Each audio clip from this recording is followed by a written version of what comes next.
se você pudesse se definir em uma palavra, qual seria? If you could define yourself in a single word, what would it be? Safe, innovative, single, diverse, customized, efficient, sustainable, circular, accessible, flexible, close by, integrated. We could define ourselves using one of these words or all of them. We are Klabin, the largest paper packaging, manufacturing, exporting, and recycling company in Brazil, leader in corrugated box packaging and industrial bags. The only company in the country with hardwood and softwood pulp and fluff solutions.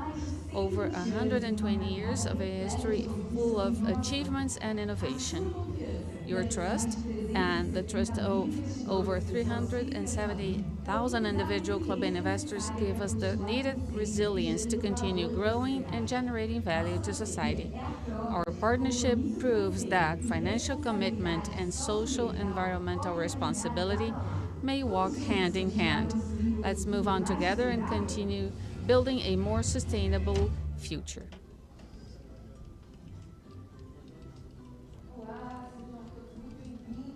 Hello, everyone. Welcome. And before we start our day, I would like to start with a lot of energy, with a special good morning. Is that okay? So I will greet you, and I would like to hear back from you. Good morning. So it's very nice to have you here. We are starting our Klabin Day 2022. Welcome. I am Ludmila Bottas, and I will be here with you this morning. Thank you all very much for all of you that are with us in this Klabin Day. And I would like to especially thank the board of directors of Klabin on behalf of Paulo Calvon, the chairman of the board. 2022 was a year of a number of achievements, and now it's the time to share the results with you. This is the moment to analyze our advancements and talk about the guidelines for the next cycle. But before we start, we have some important information. This event is a hybrid event. That is, we do have an in-person audience, and also we have people that are following us virtually. So we are prepared to organize the interactions and demands from all areas. Safety is crucial to Klabin. That's why, for those of us that are here in person, we would like to remind you that the emergency exit is at the back of this room. The team will be available to address any of your needs. So if you are with us from your home, we do have simultaneous interpretation from Portuguese to English. At the end of our program, we will have a Q&A session with Klabin's directors. If you are here in person at the event, you may identify yourselves and ask your questions directly. But if you are following us remotely, and that is virtually from your homes, you can ask your questions by the QR code that you will see now and during the programming, and it's going to be at the bottom of the transmission. So do not forget, please, to identify yourselves. Please state your name, the name of your company or institution, and an email for contact.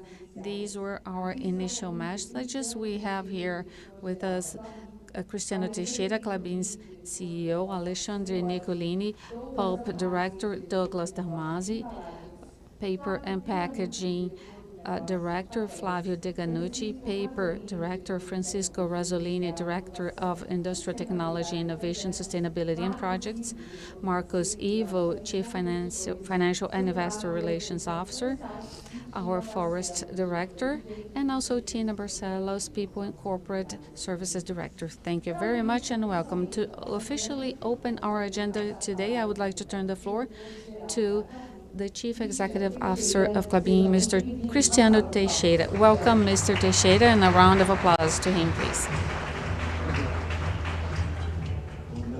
Good morning, everyone. Thank you. I would like to ask you to turn to the first slide. Another one, please. And that's the slide. We can start. You can pull all the images on this screen. So I would like to start by thank you all for being here in person. I know that we are not used to going back to in-person events, but we did have a good turnout considering what we were doing during the pandemic. But now we also have those that are following us remotely. I would like to bring to you a quick presentation, especially for new investors that might not know our history. Each one of us, directors, will have quick introductions. I started in the pulp and paper industry at Repasa in the 80s. I had experience there with some of the directors that are now at Klabin. And then I had a long career at Duratex, where I worked for 13 years, and then Itaúsa Group. And then I turned to a oil drilling company. And then Fabio Schwartzman invited me to come to Klabin. And now at Klabin, since Fabio left, I took over as the CEO. Each one of us will make a brief introduction, mainly focusing in the new Klabin investors. Well, the first and important information that we need to put into context is our economic situation. And then I will turn to our business model and the main highlights that you have seen, that you will be seeing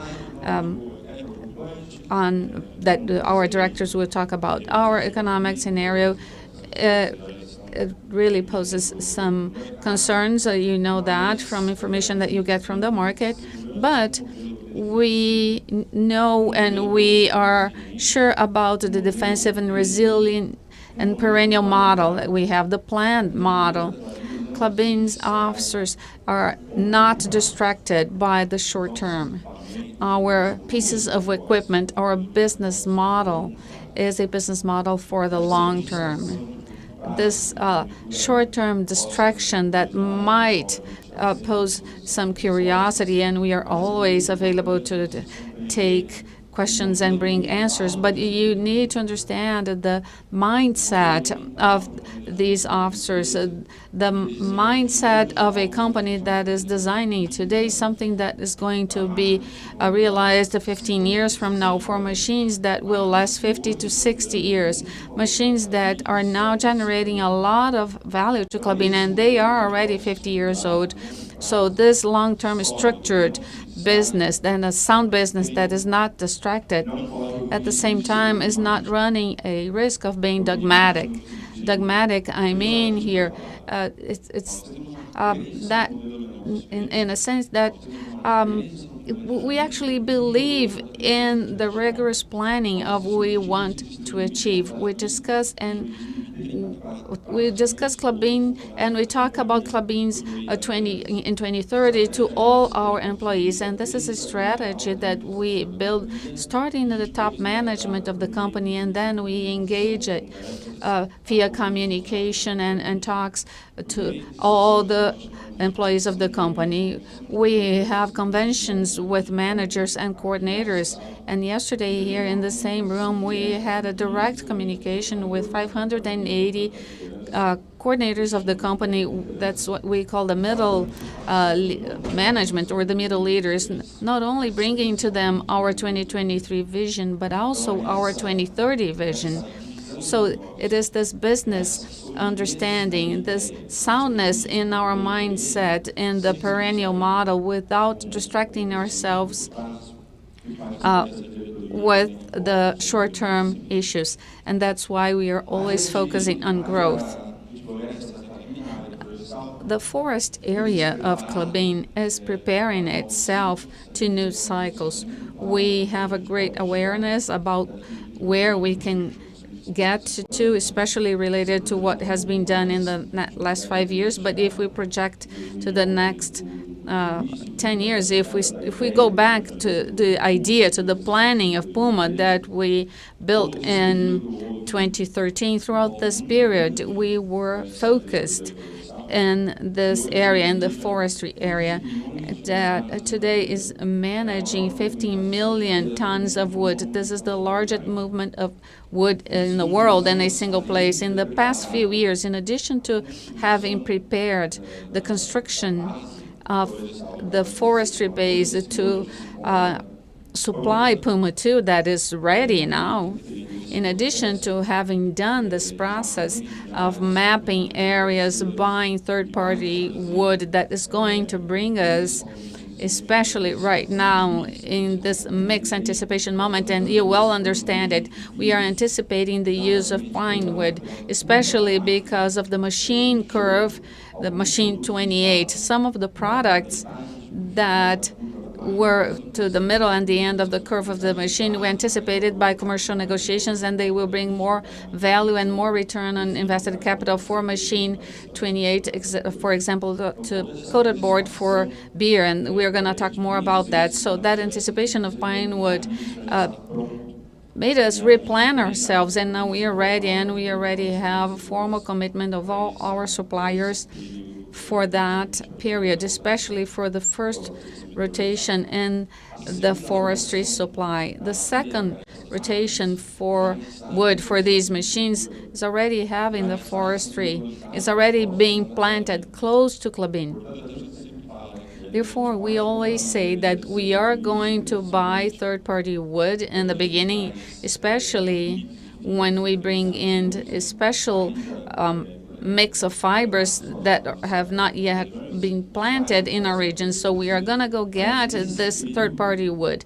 But during this period of time, we are acquiring areas that are closer to Klabin. And then the first rotation, the second rotation of the machine, it will be for those, the average distance will come down. Therefore, the structural cost of wood that basically today is determined at the region because of the distance, because we already have the highest forestry yield. The trees grow faster than in other regions, and that determines the distance cost. And this distance comes down in the second rotation of the machine or in our first rotation of our wood, the wood that was planted by ourselves. Then we'll talk about pulp.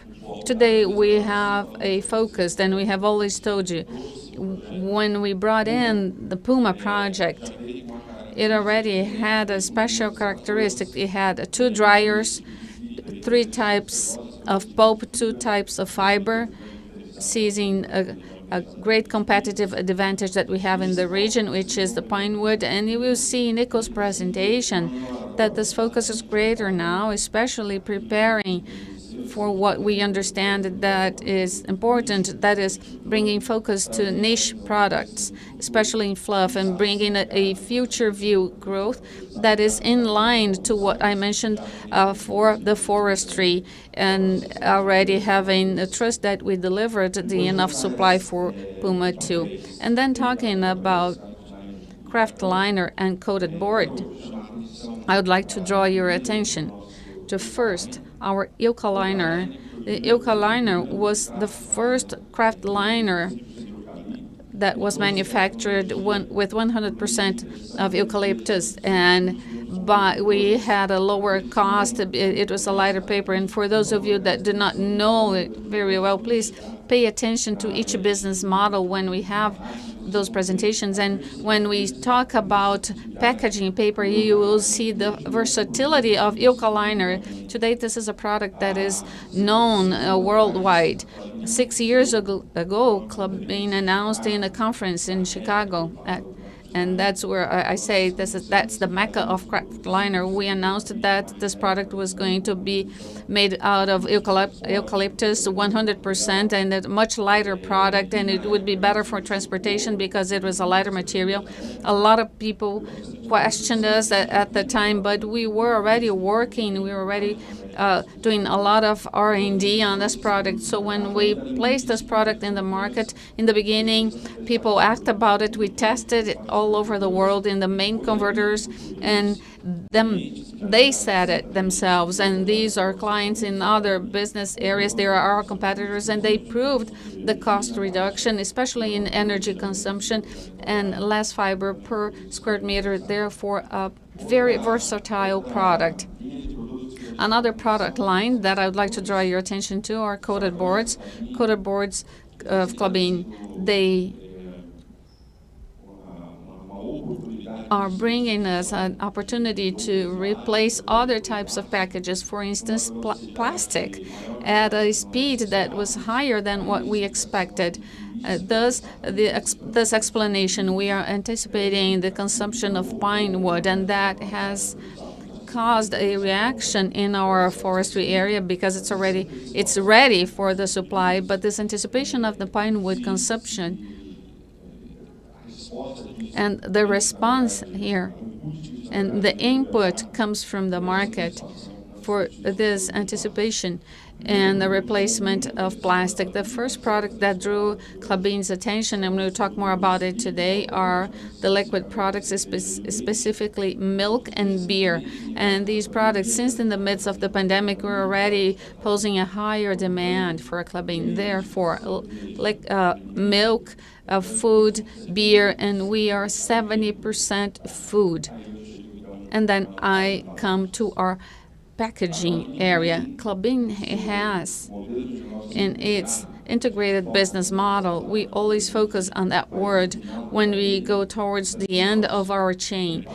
Therefore, we prepare, we invested in R&D, and we have the best forests, the most productive ones in the world. We have a pulp area, which is a niche one for specific markets, such as diapers, and that is with a high added value all over the world. We have papers, versatile papers, and especially for e-commerce or any type of packaging, secondary packaging. We have our coated board that is very close specifically to replacing plastic, and we have our conversion area. Our conversion area, therefore, has this integration, then stability, and so that really helps us in the commodities sinusoidal curves, thus turning Klabin into a sound company even in a moment where we have economic instability, something that was discussed by everyone, and I would like to draw your attention. This is a right moment. 2023, in my opinion, is going to be the perfect time to show and to prove, not because of the dogma, but to prove by the belief in the business model how much packaging will normalize, will stabilize Klabin's results. As international prices come down, especially in packaging paper for corrugated boxes, we then reduce exports. We reduced the purchasing of third-party paper. We regulated our own plant, our own recyclable paper production, and we increased our conversion capacity with transfer price at the market, ensuring a profitability that will ensure the best return on invested capital on the machines on the forest. Therefore, Klabin's ROIC, which has doubled in the last 10 years and will continue increasing, the answer to improve the ROIC is in the integrated model with products that are focused in perennial businesses and with a strict planning, sound planning, with no distractions in the short term. Finally, moving away from our business areas, we'll have an opportunity here with Francisco Rosolini to talk about the carbon market opportunities. That's very interesting. We came back together from COP. We had direct participations in interesting negotiations, also with Brazilian negotiators that represented us. Therefore, Itamaraty was representing us in negotiations at COP, and also Tina and Cristina. She is our management director, and she's going to talk about the ILP for everyone. If you do not know this acronym. This is something that we have here. This is an inside acronym, and Tina can tell me if I'm wrong or not, but I believe this was the first company in Brazil, and maybe the few companies in the world, thinking about if we consider intensive capital companies, that allowed all employees. Therefore, I'm talking about the lady that works in the kitchen, the guys that work on the shop floor. All employees can convert in this first year 10% of their profit sharing distribution of their annual award into Klabin's stocks.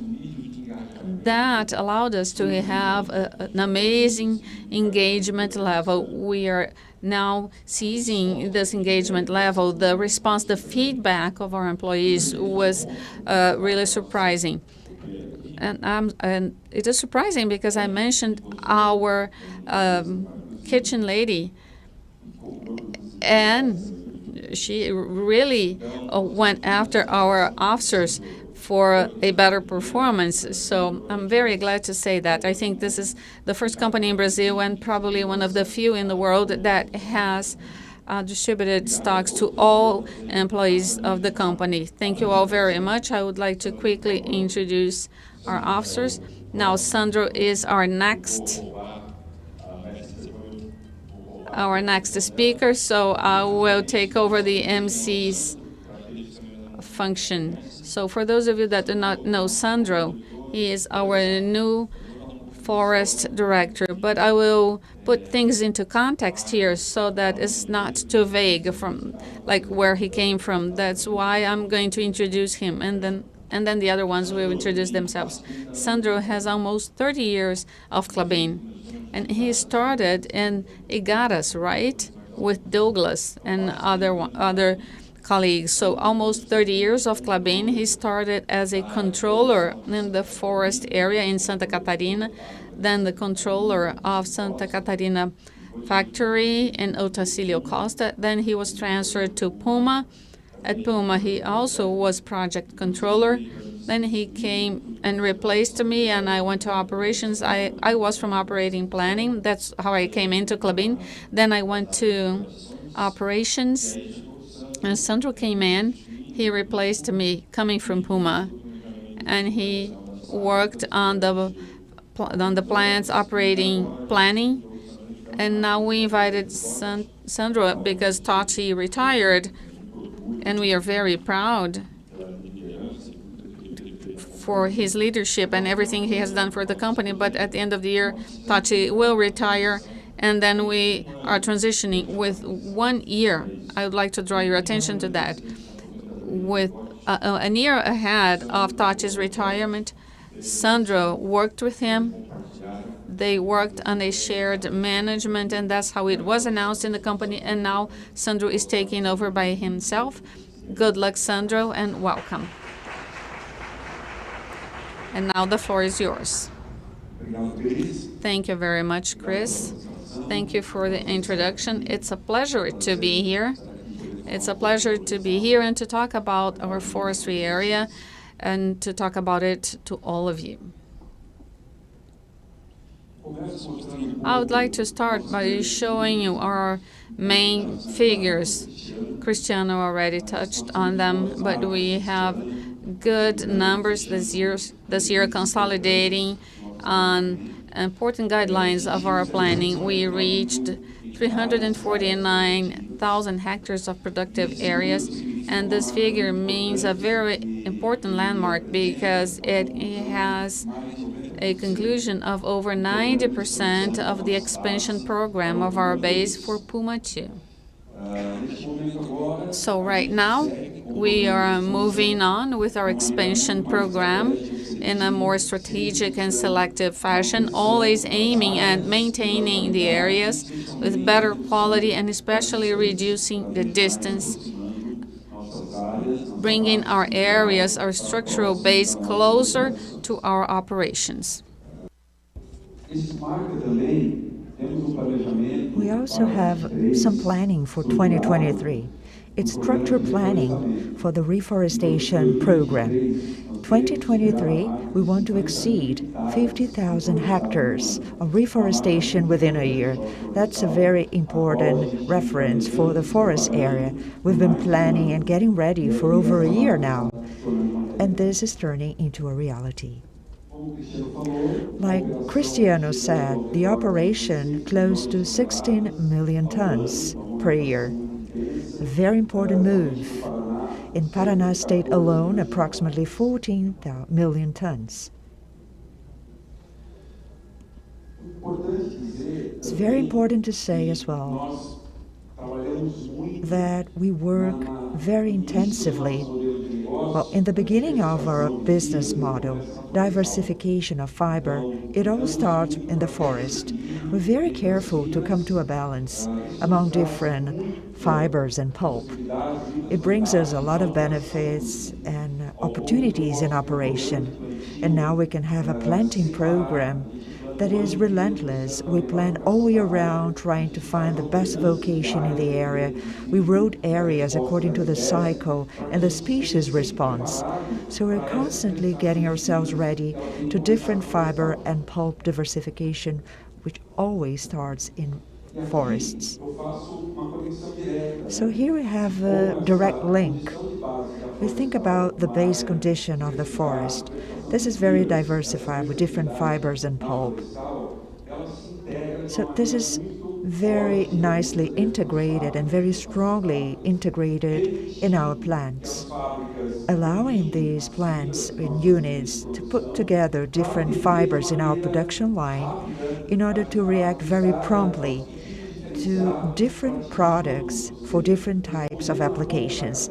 So responding with our production for the right demand. Like Chris said before, we were very well prepared to Puma 1 and Puma 2, including the forest bases, and this allows us now to be very fast and agile for this increase and diversified demand for softwood. And Flávio is going to tell you more about it later. So here we want to share and show you a little bit of our supply strategy. Like we always say, an expansion cycle in the window of opportunity comes to meet a need of acquiring third-party wood in the first cycle, in the first rotation. So this topic is one of the most well-planned from the moment we make a decision to expand our capacity, because we have to have guarantee that we'll have the wood so we can promptly plant in order to be in a stable operational cycle. As we can see with eucalyptus, we are already in a very strong ramp-up phase for the following years. Stability is planned more recently, and when it comes to pine, because the cycle is longer and we are always benefiting from market demands for this fiber and pulp, the cycle is slightly longer. This shows an overview of our planning system. These two pictures show you a little bit of our years ahead. And this is how we're going to work and operate our forests. It's important to say that third-party wood that I showed you in the supply matrix on the slide before, it was fully mapped before we made the decision for the project. And today, it's almost fully contracted. This allows us to plan our operations for the next 5 years. And this is fully designed, know exactly where we are going to be, the volume that will be delivered by region, the needs to be met by every region, because naturally we are not there. So we have to have full respect for all this planning. So this has been on for about 2 years now, and it takes into account where the wood will be taken in the cycle. And the second map is really cool. This is when we reach stability, and it has to be on our radar. Just to give an idea in terms of distance, we'll be operating in this phase in a radius, depending on the year, slightly longer, reaching 150, 170 kilometers. And once we are stable, this number is under 100, keeping the structural and competitive distance required at Klabin. So this is our daily operation, not only planning our operations, but also a vision for stability and structural competitiveness. And to end, I would like to show 4 major drivers for the forest area. And these are strong investment in research and development, technology and innovation, everywhere in all business, but very strongly in our forests. Our fiber and pulp diversification allows us to be very keen with research and development, rotating areas, always trying to have maximum productivity and yield in the areas where we are. Second driver, today we're fortunate enough to have an expansion program for a forest base, different areas, and this is nearly concluded, like I said before. And next, the operations for the next 4 to 5 years has been fully mapped and designed, and always in our operational schedule, which includes structure, the operations required to run the cycle. And last but not least, because in forests, I'd like to say that the future is right now, we're moving very well in the base expansion project in Santa Catarina state, reaching 35,000 hectares added to our base, already being planted in order to cater for our future expansion on that site. So this is what I had for today. Thank you. We're here for you.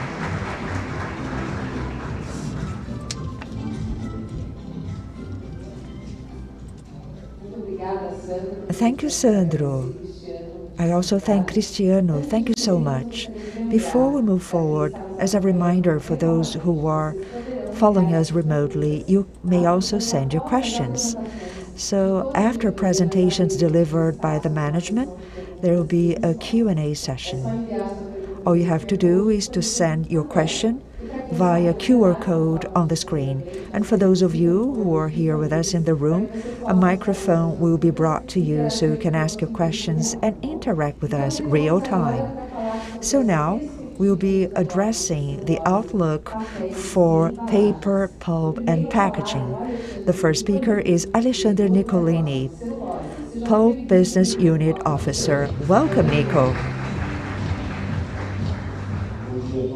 Good morning, everyone. Welcome. I'm going to be on this side so you can see the slides carefully. So just a brief summary of my career. I joined Klabin about 2.5 years ago, 29 years in the industry now. I started back in 1992 in the old industry of Simão, which was acquired by Votorantim Group back in 1993. And I've been through other Brazilian companies in the industry as well, also multinational company from Sweden and Norway, before I joined Klabin in mid-2020. It's a pleasure to be here, and I'll open my presentation addressing the pulp business, making reference to our diversified product portfolio. Klabin is the only Brazilian company that sells 3 types of fiber and pulp: eucalyptus, pinus, softwood, and fluff for eucalyptus and pine. It's important to highlight this diversified portfolio. The single purpose is to show you that Klabin does not rely on a single product. And why is this important? This diversified portfolio brings an important contribution to the results of the business unit. Today, for fluff and softwood accounts for 38% of the EBITDA margin of the whole business. When it comes to production, it accounts for only 1/3 of our total production. This diversification and geographical flexibility allows us to work on key strategic options. On the one hand, maintain our strategic accounts. Clients whose relationships are long-term started working with Klabin since we started up Puma back in 2016 with a very strong relationship, and we maintain these accounts as top priorities for us. On the other hand, we have the commercial area job with relentless demand for our products above our production capacity, allowing us to make some choices in terms of having the best revenue management. It all converts into this slide down here showing our geographical footprint. This footprint has been changing over time. The main assumption is always to search for the best results. Brazil is one of our priorities at all times, be it in terms of lower service costs vis-à-vis the international market, but also a geographical distribution that does not heavily depend specifically in one region or another. I underscore our revenue management, which has been one of the key aspects of the pulp business results over the years. This has allowed us to contract in recent years, and also for 2023, 90% of our production. This percentage is quite high, and it brings us better predictability, better outflow of our products, and confidence about the perpetuity of the business, and the remaining 10% are maintained as sales to the spot market in order to optimize our earnings. So where is Klabin? Or in the global pulp market? Basically, we are in 3 segments: hardwood, softwood, and fluff. All segments are growing with demand projections that are very significant for the coming years. Consulting firms address and talk about a demand of over 11 million tons, including all fibers, by 2030. So a period from 8 to 9 years, very similar to the growth that happened in the last decade, which was 14 million tons. Annualized, accounting for 1.4 million tons of demand, additional demand over the years for all pulp and fiber. For hardwood market, eucalyptus is the dominant player. Our strategy is quite simple: operating excellence, level of service, and revenue management. For softwood, Klabin competes with high-cost manufacturers despite lower production volumes. Considering we've been concentrating our efforts in the fluff market, Klabin plays a very important role in the Brazilian market. Today, we are a supplier with over 80% of the Brazilian market share in softwood alone, not only paper, but also fiber and cement, with a very different dynamic compared to board and paper. And lastly, the fluff segment, accounting for 10% of the global pulp market. As you know, Klabin has put a lot of energy in the sense of increasing our exposure to the market. And this will be the focus of my presentation over the next slides. Projections for fluff growth. These are very sound and healthy, just as goes for other pulp. But considering projections from the major analysts in the market, we expect growth of 3.5% from 2022 to 2040 on an annual basis. These projections and forecasts are very conservative, considering some segments of the fluff market have demand growing far more than 3.5%. At the end of the day, we bet heavily on this segment, and we dream high in our future to develop new capacities in this specific segment. So what are the major growth drivers for the fluff market? Obviously, increased expectation of the population is the main driver for demand growth, which is broken down into different drivers like populational growth and demand for personal hygiene, personal care product. Change in female care products, particularly in developing countries. That's a very important thing to take into account. And populational aging, which allows us to maintain lifestyle and welfare of the population at large.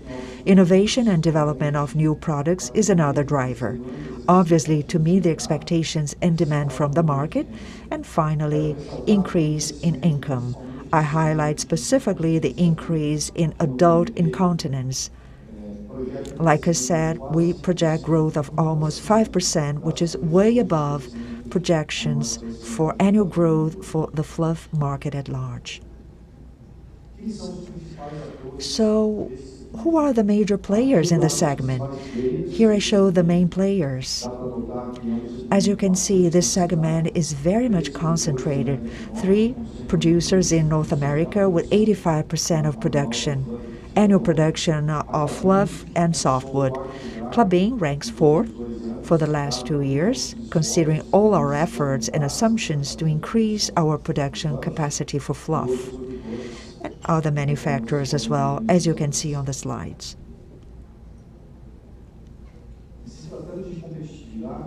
When it comes to competitiveness, Klabin stands out in the market. It is the lowest cost producer in the world.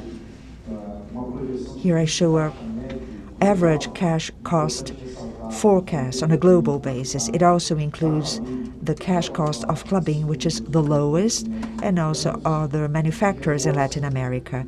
And this strengthens a cash cost which is very high. Please bear in mind that these data are the most updated data. Maybe they don't include the marginal cost increase for the last 2 years, the inflation process that we're all going through, but we also highlight some manufacturers. For instance, number 8, the cash cost is greater than $900 per ton. It makes us believe that the floor cost for this segment is very high. And that's a market where we are more stringent when it comes to price compared to other pulp that are more commoditized.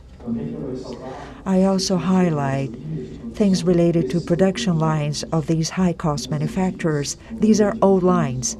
Obviously, these projections of cash costs are average projections. They don't include by plant, by factory.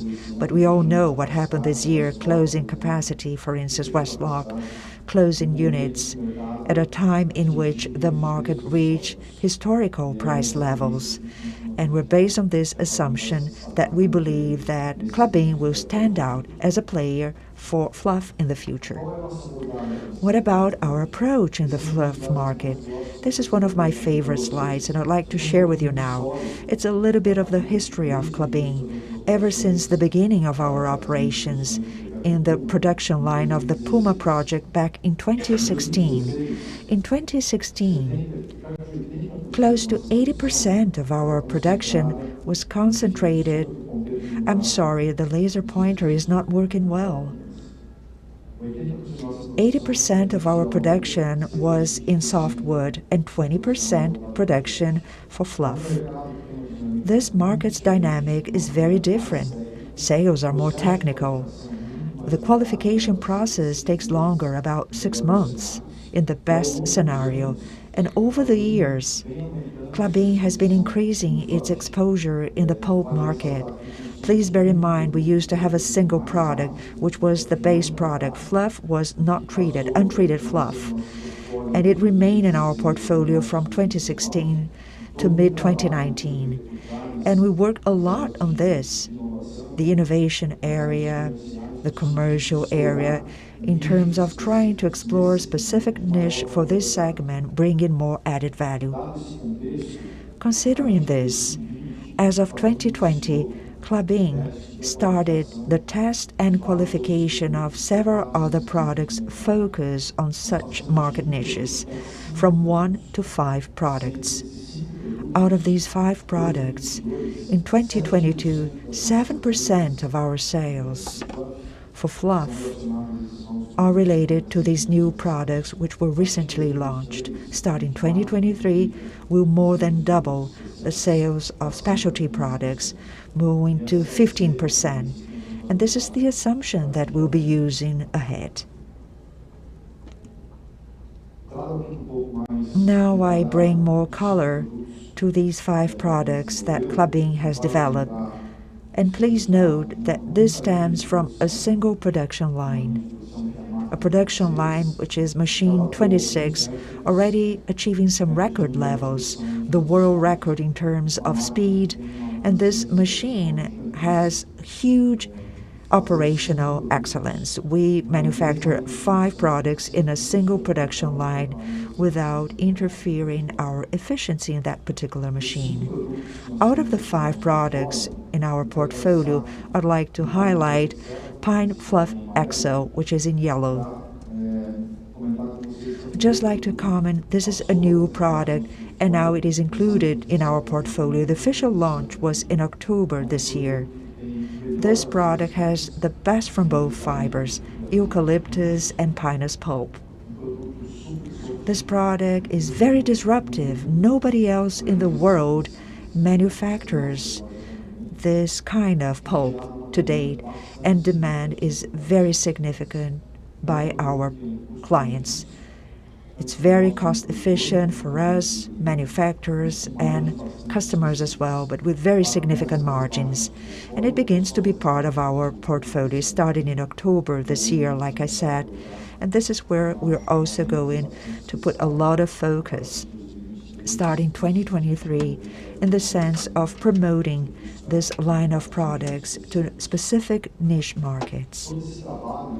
All these efforts oriented to our operational excellence and the production of different pulp grades, the performance of the commercial area, contracting 90% of our production, it wouldn't have been possible if there weren't investments in logistics as well. Klabin will open a new terminal in December this year, Part 01. It is state-of-the-art, a terminal that is interconnecting the plant to the port, eliminating completely the need for trucks. In terms of sustainability and also in terms of operational efficiency, it brings significant gains for Klabin, cost-wise. And at the end of the day, we'll double, starting next year, our operations in Paranaguá port. So as my take-home messages, I would just like to highlight our focus on niche markets. I told you before about eucalyptus and the three basic assumptions: excellence, high level of service, revenue management, and more specifically for fluff and softwood, focusing on niche market with higher added value that may contribute very effectively to the global earnings of the pulp business. All this global acknowledgement already achieved by Klabin is due to the high level of service delivered to our customers and strategic partnerships already set. They all allow us to contract more than 90% of our production, like I said before. Considering the solid and sound client portfolio, the focus for the future is high competitiveness. This is a business in which competition is very important. Focus on operational excellence, continuous optimization of our pulp and fiber portfolio, and as a pillar, innovation and sustainability. At the end of the day, this will allow us to go to market and improve our capillarity in the global pulp market. I end my presentation. Thank you, and I'll be here for questions.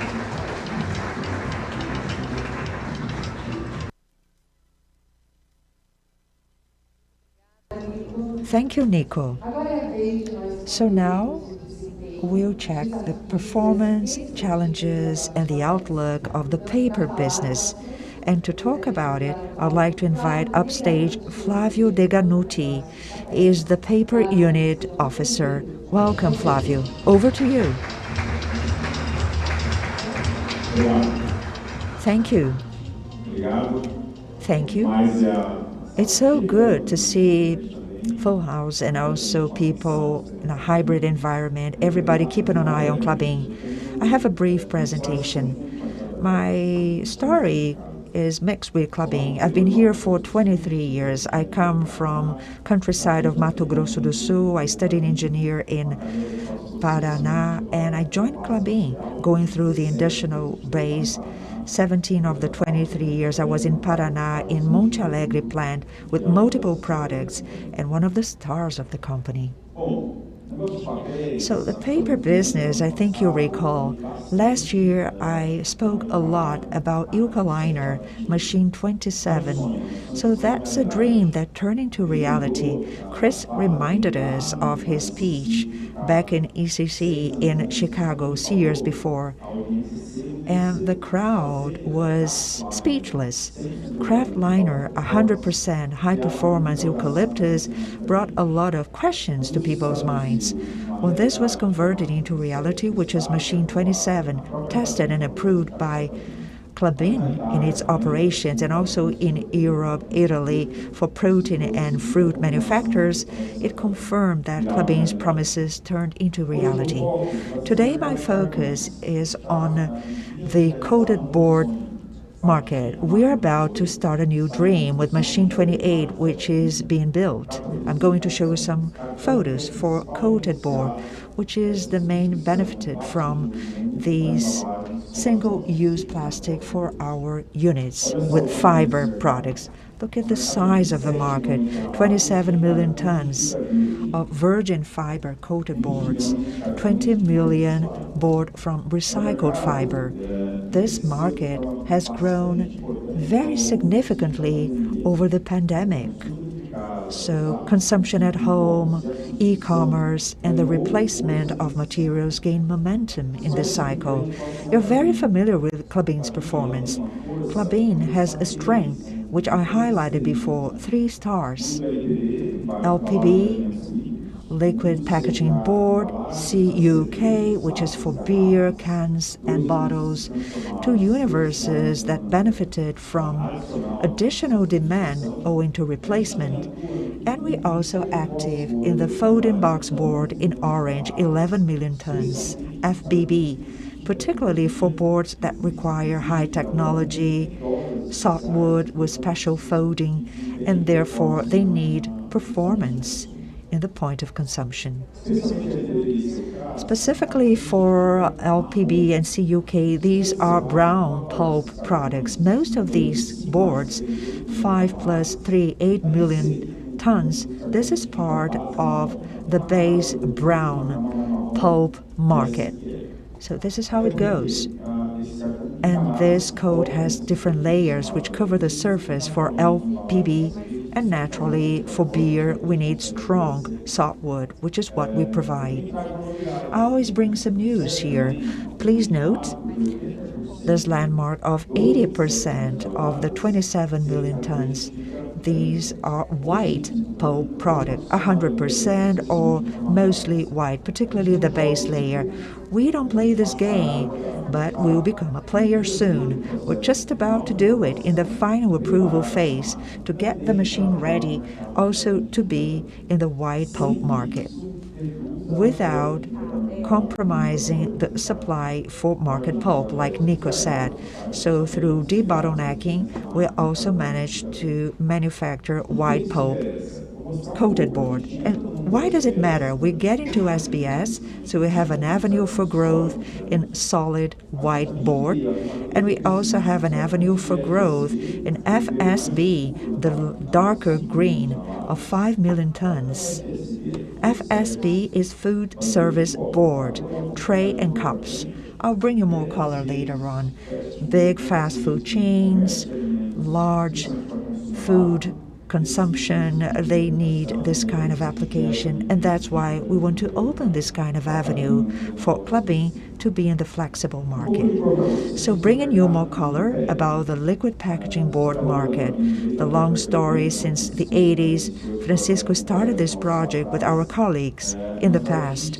It's a hard time, the only manufacturer in the southern hemisphere to produce this high-level board as we do today. As you can see, well, everybody used it before. We don't have a better way to store milk, to give long life to milk. Maybe it's trivial for more mature countries, but it's not easy for developing countries. Bring it from the field and allow long life. So the same goes for functional foods that are increasingly being more prominent. As leadership, we are one of the major LPB manufacturers in the world, opening the avenue I said before. And part of LPB boards, just as in the US, and also in Japan and in Australia and Korea, they're exclusively made from white coated board. So this machine also has this opportunity, and that's where we grab a lot of contracts signed by the company. And I have another highlight. The future agenda of this coated board goes through one route, which is to increase the content of fibers. You know that this coated board needs layers of aluminum and polyethylene to improve the life of the package. But all the agenda with the major packaging manufacturer in the world includes one element, which is to increase the content of fibers. We have some triggers. To reach 80% of fibers involves the whole chain. That's going to reduce our carbon footprint. It's going to turn easier the recycling process, and that becomes a noble material for the following material in terms of recovery of that. So I also have some color on the CUK, coated unbleached kraft, which is especially dedicated to beer. And if I go back to 2018, we had 2 digits growth a year after year here in Brazil. A part of the plastic films that we see that unitize 12 cans or bottles have been replaced by packages like these that you see here. There is not a limit in terms of technical limit here. We have machines that operate well with plastic, and offering solutions as Machine 28 will do, we bring immediate solution. And that has to do with agreements towards that direction. I highlight here our tech team, and you see here MFC, microfibrillated cellulose. So it's a way to offer the same coated board with the same functionalities, but in a lighter fashion. The only way that we have now to offer a lighter coated board for this application is by using special fibers as the ones that we manufacture in Paraná. Also some color in the folding box board. We do not have an operation to work in this world exclusively with hardwood. And going back to what Cristiano and Sandra mentioned, these are tack-coated boards and for the high-end segment. And then we associated our coated board to barriers. You heard about an important investment of a barrier applier, dispersible barriers that replace plastic films, that usually replace the coated boards, just like that nice pizza that we see here in this image. And just like the detergent packaging, they do have a plastic film because there they need a water barrier. So Klabin is ready to launch a product that can work well for that application. For food service board here, in the growth that we have seen in the world for coated board replacing packaging, the food service world was the one that has benefited the most, and is the one that is growing more. The average growth in the period is over 4%. Klabin is already working there. We learned a lot in the segment with that brown cups that you currently see in the machines in Paraná. What we have now that is new is the same avenue that I mentioned before in the beginning of the presentation.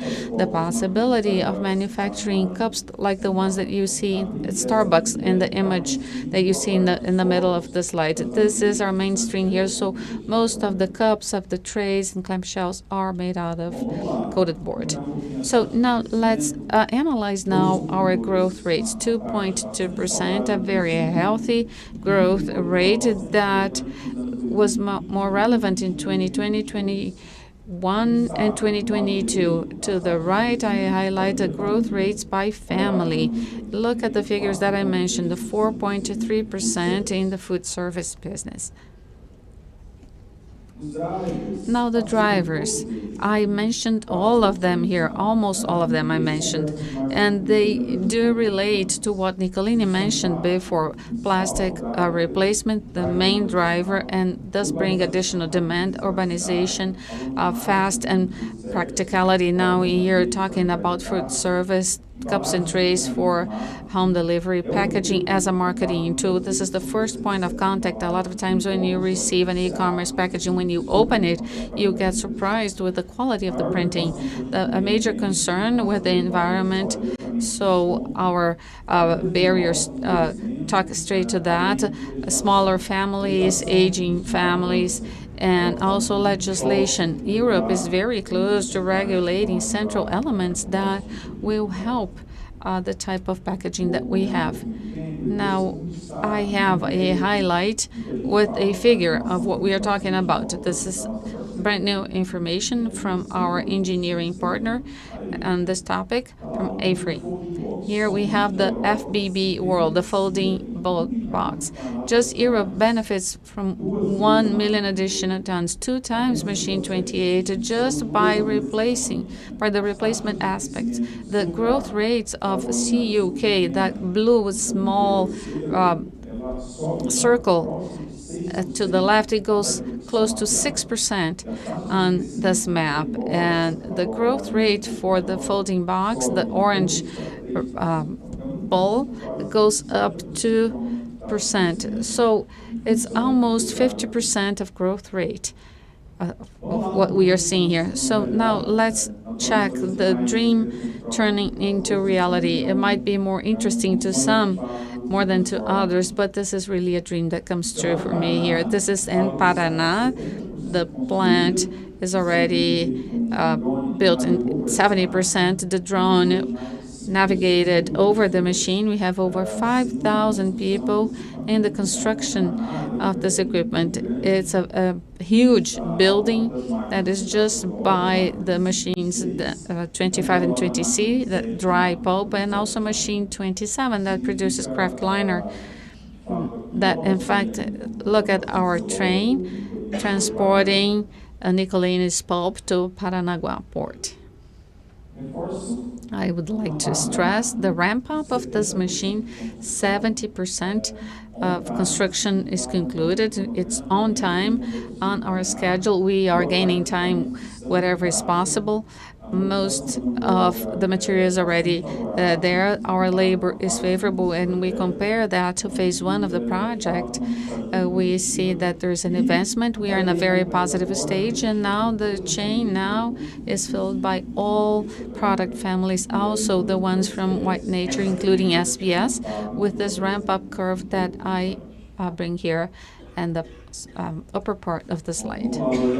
So, and let's analyze here 2 scenarios. And my boss will come after me after that. But we have 3 optimistic scenarios, and those scenarios were developed in 2021. And here are the scenarios.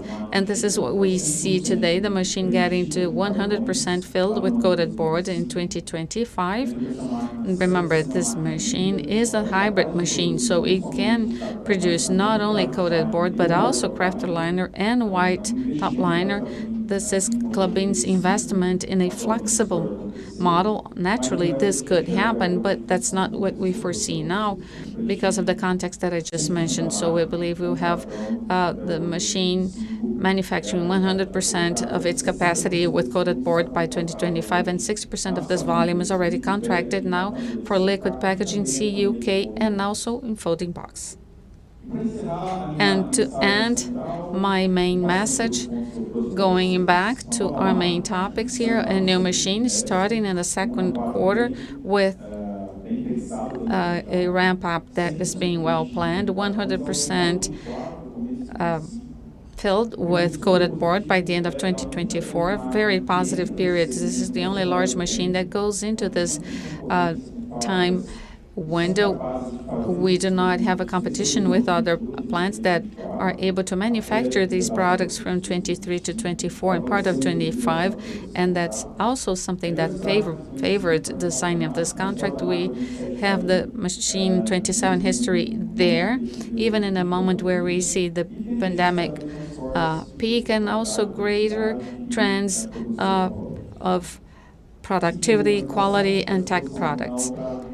So I will be available to take your questions at the end, and now I conclude my presentation. Thank you very much, Flavio. Really, we will have a Q&A session shortly. Now we are going to get an update on the results, opportunities, and expectations for the packaging segment. For that, we'll have Douglas Damazi, a packaging officer. Douglas, welcome to the floor. The floor is yours. Thank you. Good morning, everyone. It's a great pleasure to be with you. When Chris said that we wanted to introduce ourselves, I had to calculate how many years I have been with Klabin. That's 30 years. I'm very proud to be with Klabin for 30 years since I graduated from college. I have been through different areas, 3 or 4 years in different areas. I had an experience in the finance area and supply chain, different business units. In the last 4 years, I was, and I have been now the packaging officer for Klabin. So that was a great opportunity to work in the different areas and get knowledge on all of them. So we'll talk now about packagings, our boxes and bags. And they are part of our chain, as we already have seen this morning. It is part of our forestry competitive advantage. Our pine trees and eucalyptus is also integrates our papers, the most diverse ones, and here we are diversifying ourselves. We have different types of papers, different types of fibers, and the right paper for the right use with high technology, a lot of knowledge for many years, low cost, and scale. And we have this huge internal client that is driving growth for the company, brings diversity, flexibility, footprint at the end client, and I will show you all these drivers. And it also reduces the volatility of results in the company, bringing in resilience of its markets, the packaging market, boxes and sacks, so that we can have growth, perennial growth. I do like this chart. We'll talk about growth. This is a growth projection that was developed by a respected consulting company, AIF. They project growth in the sector. The width of the bar shows the market. These are paper markets, and this shows the size of each market, and the height shows the growth. In blue, we have the container board and the sack kraft, and green, the coated boards that Flavio just talked about. And for container board, this is a market that has a good world projection, 2% for the next years. And for sack kraft, it's a growth of 4%. This is a market that has a huge overlap with replacement of other materials, plastic, for instance, and that has become really a special position in terms of growth. So we are seeing a lot of replacements here. This is the world projection, but when we look at Latin America, the growth is even higher. And in Latin America, Brazil's growth is the highest one in Latin America. Now, when we go to Brazil, this is what we have. We are leaders. One at every container box or corrugated boxes that you find in the Brazilian market is ours. One in each 4. One out of 2 sacks or bags are ours. So we are strong leaders in these areas. Now, when we look at the growth history of corrugated boxes, and this was measured by Empapel, we have a historical growth from 2015 to 2022 over a GDP, so a resilient market that is growing over the GDP historically. And if we extend this history, you will see the same behavior, growth over GDP. And the trends drive even more this growth. So the e-commerce, which is already a reality, but it still has a lot to deliver, it's going to drive growth even more in the packaging industry. Sustainability, we see changes of other things changing from other materials to paper packaging, and also design and aesthetics appeal that we see that is more present in our clients. So these global trends are driving the business, and we see a correlation among them. So e-commerce, considering that the packages are getting to our homes more and more, we find that clients realize that it's important to have sustainable packages and also to have a package that will bring a special experience that complete the product when it gets to their homes with a good design, of sophisticated printing, so that we can have a a nice experience when we receive the package. Zooming into the e-commerce now, a lot of deliveries. The Brazilian market is growing here. I am comparing it. I'm comparing the American market, the Chinese market, and Brazilian market. Klabin is at the vanguard here in the United States, has an average growth of 20%. The percentage of retail is over 20% in the e-commerce. China, 50% of its e-commerce, or 50% of the retail is e-commerce. And Brazil, before the pandemic, was at 7%, and now it is at 13%. And we know it does have a lot to deliver. 13% of the Brazilian retail business is coming from e-commerce. We see that growing every day, and it's growing strongly. Klabin works in the 3 different ways in the e-commerce business. We have a pillar which is to accelerate marketplaces. We have clients such as Amazon, Mercado Livre, Magalu, Kabum. These are our clients with a high participation of Klabin, and we have sellers to accelerate the e-commerce of their marketplaces. Another pillar, we work with a cell accelerating e-commerce of our additional customers such as Boticário, Carrefour, Unilever, other ones that have their own marketplaces, and we have work cells looking at the whole chain with packages, logistics, and everything to accelerate the e-commerce of our clients. And we have our own marketplace for paper products. Klabin for you. You can go in there and purchase. So we do have a sale there. So it's a huge website offering paper products, and you can buy them from Klabin, and these products can be manufactured at Klabin or not. This is our marketplace for Klabin. And you might ask us why Livelo is there, and we access to Livelo so that we could find people, so that people could have access to our marketplace and buy. For instance, you can convert your points at Livelo, and the points market is growing in the market, and you can convert your points to buy packaging at Klabin for you. This is an amazing synergy, and we are learning and we are growing with this e-commerce market, and a lot of resilience. 70% of our volume is in retail. And another information, 65% is in food. So it brings a lot of resilience to us.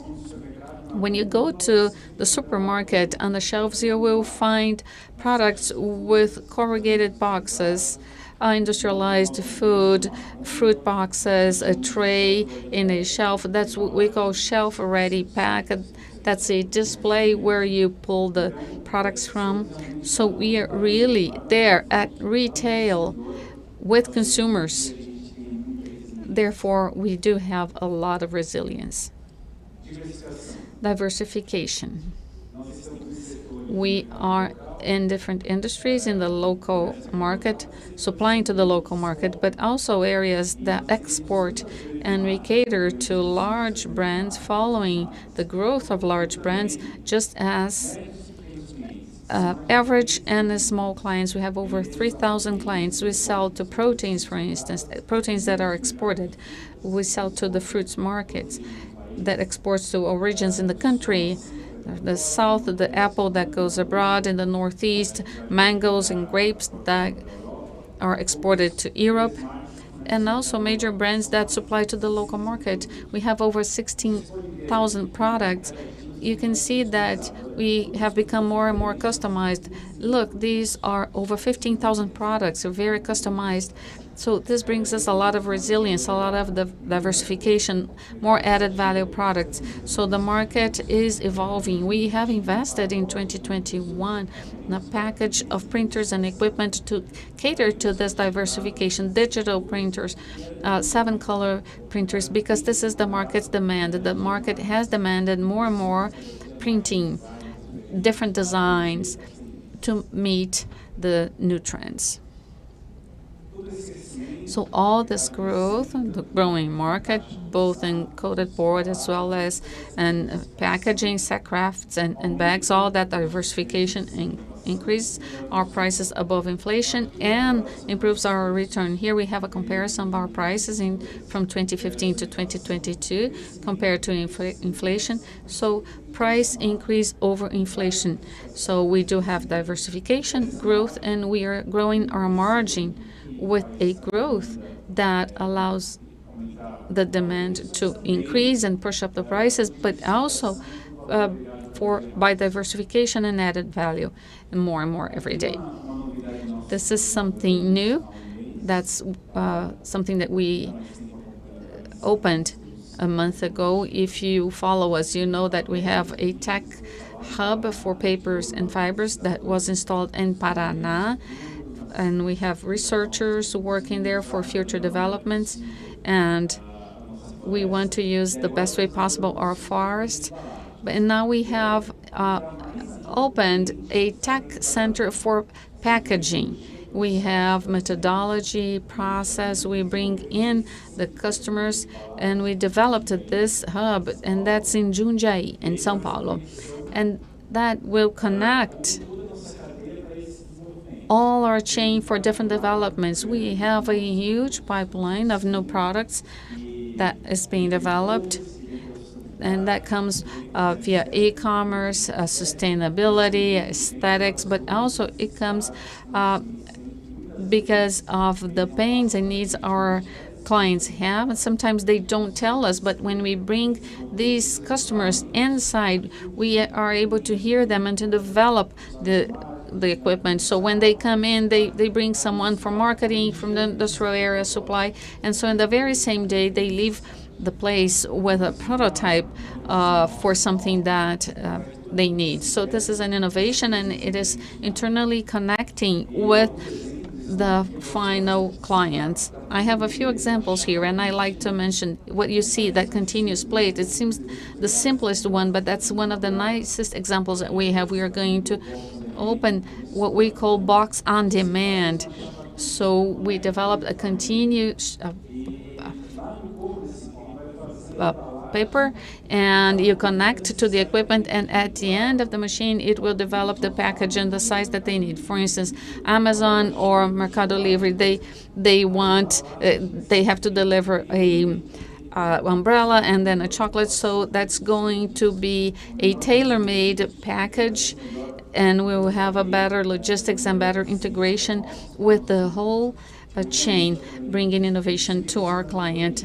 So this is growing in the company. So for the next years, new products growing, and from 2018 to 2022, we had a growth of 23% thanks to new developments that we have been able to carry out by hearing our clients. So to end my message, we have a lot of resilience, growth over GDP. The trends are driving this growth ahead. We have lower volatility, a great diversification, lower volatility of results thanks to integration, and even going through different economic cycles over the years. We have a pipeline of new products, new markets, a lot of new things happening, and we will guarantee supply to.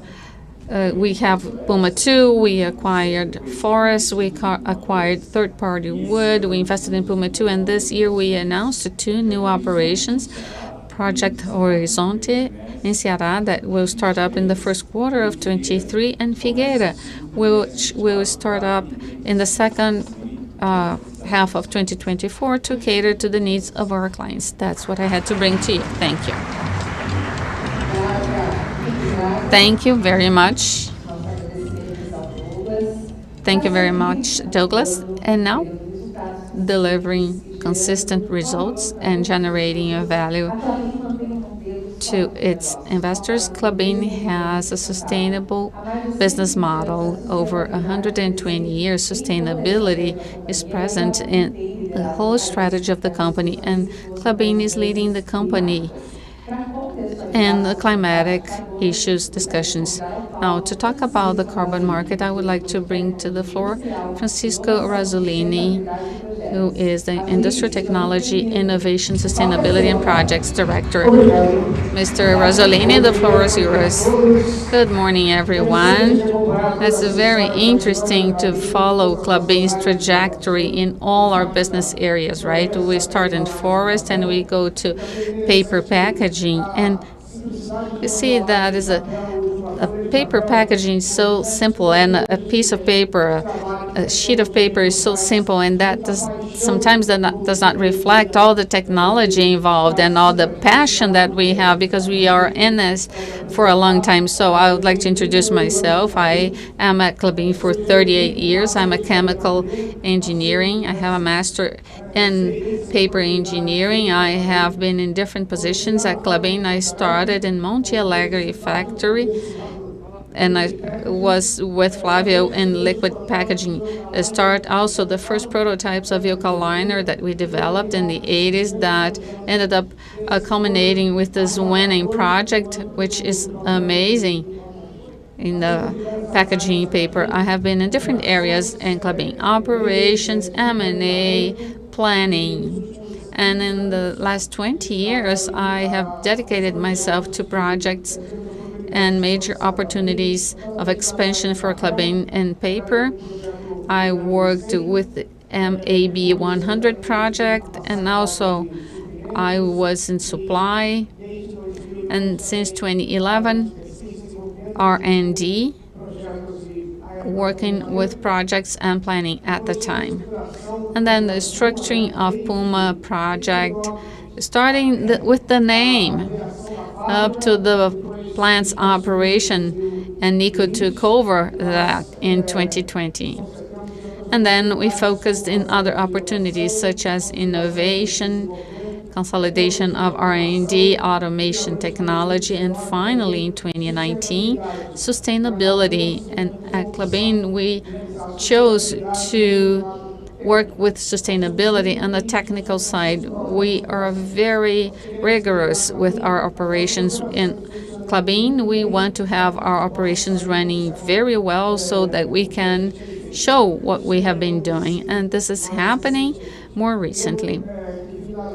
I came from that time, from 1985, and I usually joke the day that I started at Klabin was a holiday, not because I joined Klabin, but because Tancredo Neves, our former president, passed on the very same day. So that is to say that I have been with Klabin for a long time. And so I was able to follow the transformation of pulp and paper. We were known by pollution and the odor. It was easy to tell, you work at Klabin, right? Because we would get to places when we would have that odor from the plant, but that doesn't happen anymore. So we have seen an amazing growth of the company, and right now we are on the right side of sustainability, I can say.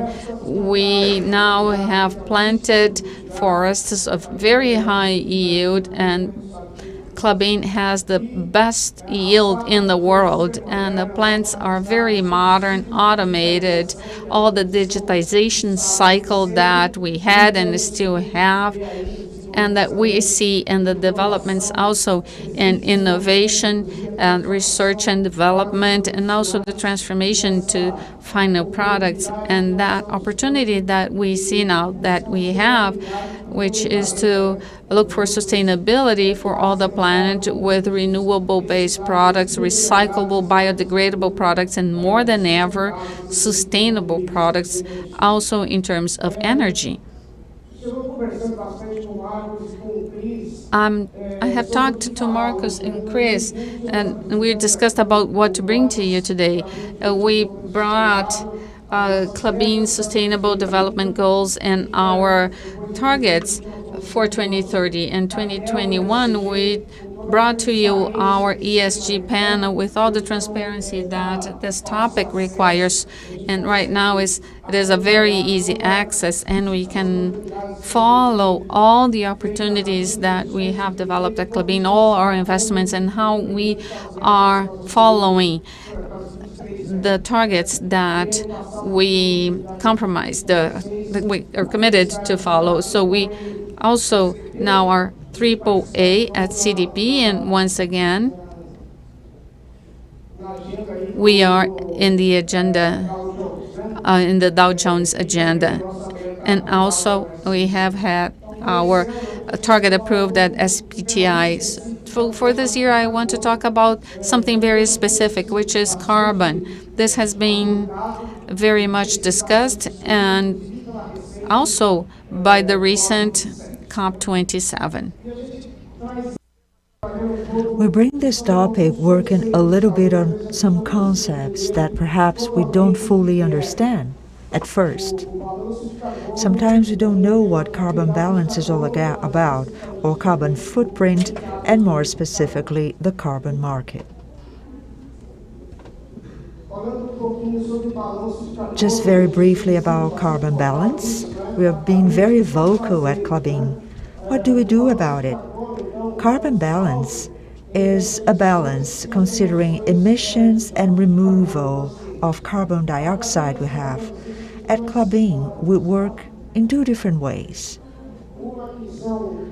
First way is our total emissions.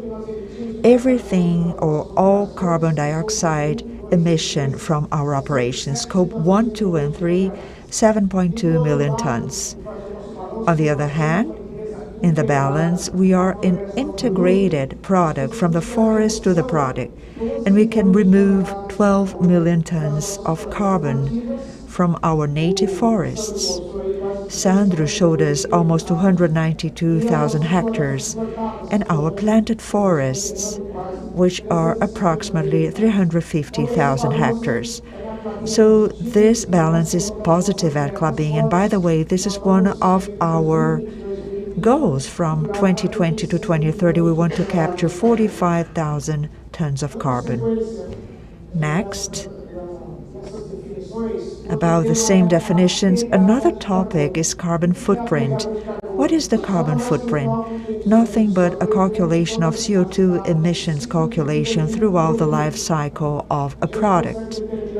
We can tell today the carbon footprint of kraftliner, for example, LPB, or Ilkaliner, or the corrugated box. So it all helps us compare these products with other products from other chains and competing materials, particularly in the packaging industry, but also in the personal care and pulp. This is important. Last year we showed a chart. You can revisit last year's presentation, and we show Klabin's rank in terms of specific carbon emission. The carbon footprint throughout Klabin, which was around 150 kilograms per ton, one of the best rates in the world when compared to peers in our industry and also compared to other segments. Our goal as BTI, we foresee and expect to be lower than 150 by 2025, 125 and then under 100 or less than 90 by 2035. And last but not least, what is the carbon market actually? A lot is spoken about this today. This is nothing but a tool that was created to encourage the reduction of greenhouse gas effect emissions by setting a financial value to carbon. How does it work? Well, it happened during conference on climate, known as COP or COP. This topic was defined at COP in Kyoto, COP3 back in 1997, creating a mechanism of clean development. And more recently, this was revisited back in 2015 in Paris in COP21. And therefore, the Paris Agreement was created, a new framework for all issues related to carbon. And since 2015, this is going through a regulation process. Last year, we had a significant headway, which were approvals during the COP of Articles 5 and 6, addressing ecosystemic or environmental services, involving the carbon market per se. But this mechanism is still ongoing. The name was not formally defined. It's known as MDS, or Sustainable Development Mechanism. In this COP, the regulation process made some progress, and COP demanded to the executive board to work this over the year so we know better about the transition process between MDL to MDS. MDL was expected to end back in 2020, and then COP didn't happen, so it was transferred to 2021. It was not deliberated upon, and now in 2022, and finally, COP approved the executive board to address this transition instrument. By the way, we also have projects including this transition. So how does the market work with carbon today? There are two ways. One is the regulated market. In the regulated market, it goes according to the framework by country, taking into account the goals set by every country. We could say this market has a regulated and approved system. In this market today, we find good prices, but unfortunately, it is not so broad. It is restricted to the European Union, who is already advancing, and also other countries in the world. We have the California mechanism, for instance. California now with Quebec, they have a partnership. So this is going on. And in Brazil, we are also going through a regulating process. And we also have the voluntary market. These are transactions that are on a volunteer basis for emission compensation among parties. The market also has to go through a certification process, but it's still very small, and prices are not so attractive. Brazil is working in its NDC. There was a revision of this nationally set contribution, NDC. So how is it going to work, this nationally set contribution? If we don't meet this, carbon credits can be or not sold by countries. So this regulation has not been concluded yet. And then there are some efforts by Decree Law 11,075 last year, setting forth plans by sector, by industry, creating the national system of greenhouse gas effect emission reduction. And in Congress, there is also a bill about the same topic. So nothing has been set yet in COP or internationally, nor in Brazil, or even subnational level. What about carbon credits per se? In order a credit represents 1 ton of carbon that is not emitted or absorbed by the atmosphere. So that's a currency to be transacted. So this is a long-term project. It goes through a phase of viability or feasibility study. You have to check the stakeholders. You work to design concept documents. It has to be audited, and then you post a registration. And even when it's on a voluntary basis, you also have to go to the approval by someone who validates the terms. It also has to be checked until you finally have the authorization from the UN to emit carbon credits if you want to be an international player, or in Brazil if you want to perform transactions in the country only. What about opportunities at Klabin? We launched the Puma project too, a wood gasification project. We're also working for a while transforming our matrix into biomass boilers and also power boilers. In recent years, we had several implementations. We're increasingly working with other products from wood, and one of them is the pine or tall oil. Several applications, including replacing fuel oil, and particularly for Planti com Klabin, plant with Klabin. We have several small, mid, and large size partners. So we work on forested areas and we treat permanent preservation areas. And we want to have an addition process. In other words, we're adding the removal of carbon. And this is also feasible, and it's about to be approved. And two projects that are more related to conservation. Klabin has possibly one of the largest preserved areas for Araucaria in the country. In Paraná state, Santa Catarina as well, we have about 3,000 Araucaria trees.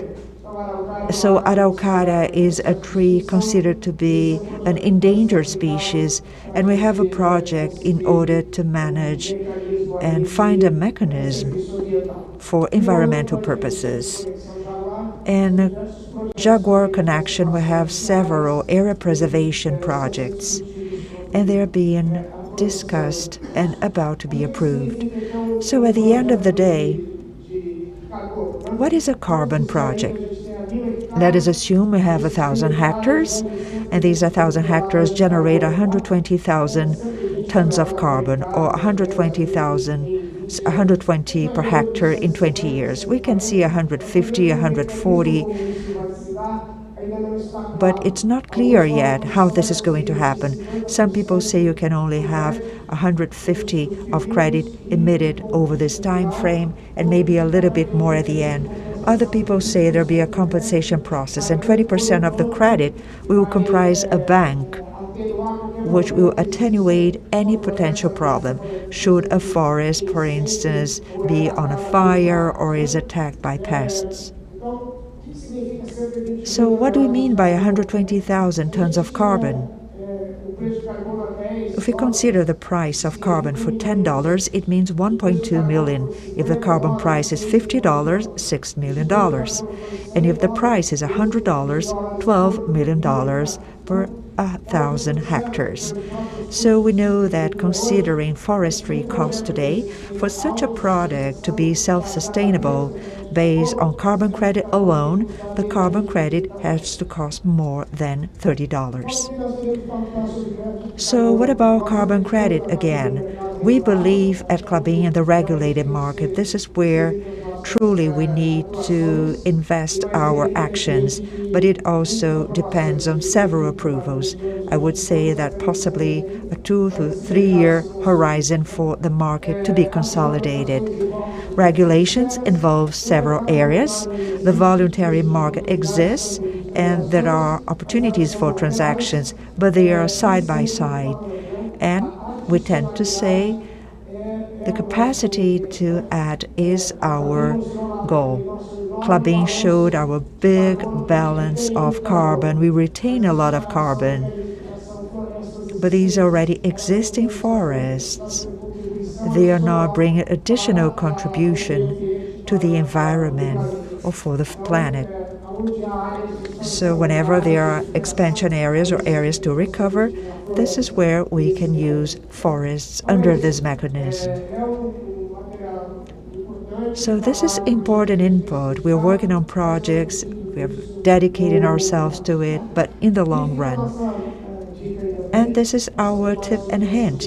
If you want to know more about ESG, check our panel, our portal, and you can also contact us directly.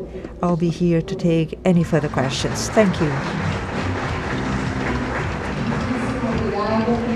Thank you, Francisco. Next, we introduce another important topic at Klabin, people, human resources, and to talk about people management and policies, we invite to join us upstage Tina Barcelos, People and Corporate Service Officer. Good morning, all. It's a pleasure to join you today in person after a couple of years. I'm Tina. I'm in charge of human resources and corporate services at Klabin and fully in charge of the legal area for the moment.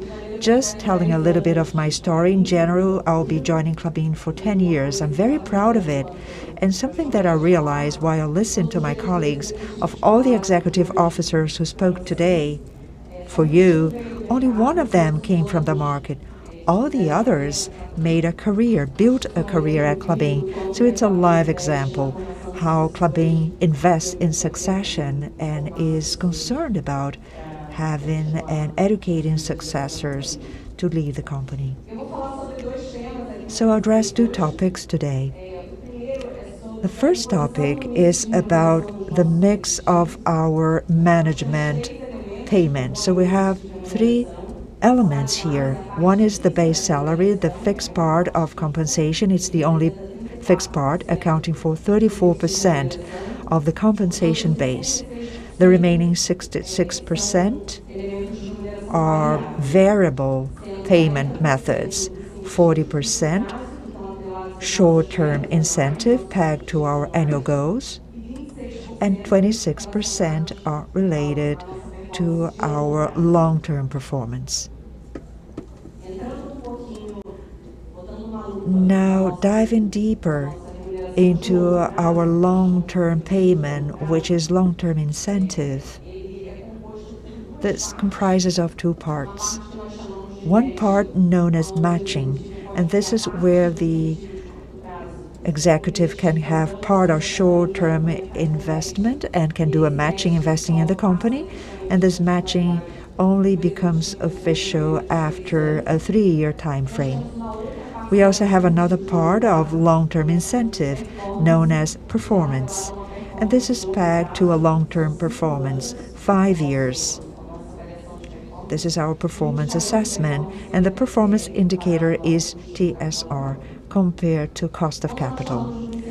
When we speak of short-term incentive, our annual goals comprises of financial indicators as well as operational, market, and ESG indicators. Speaking of ESG, this is something new in our process change.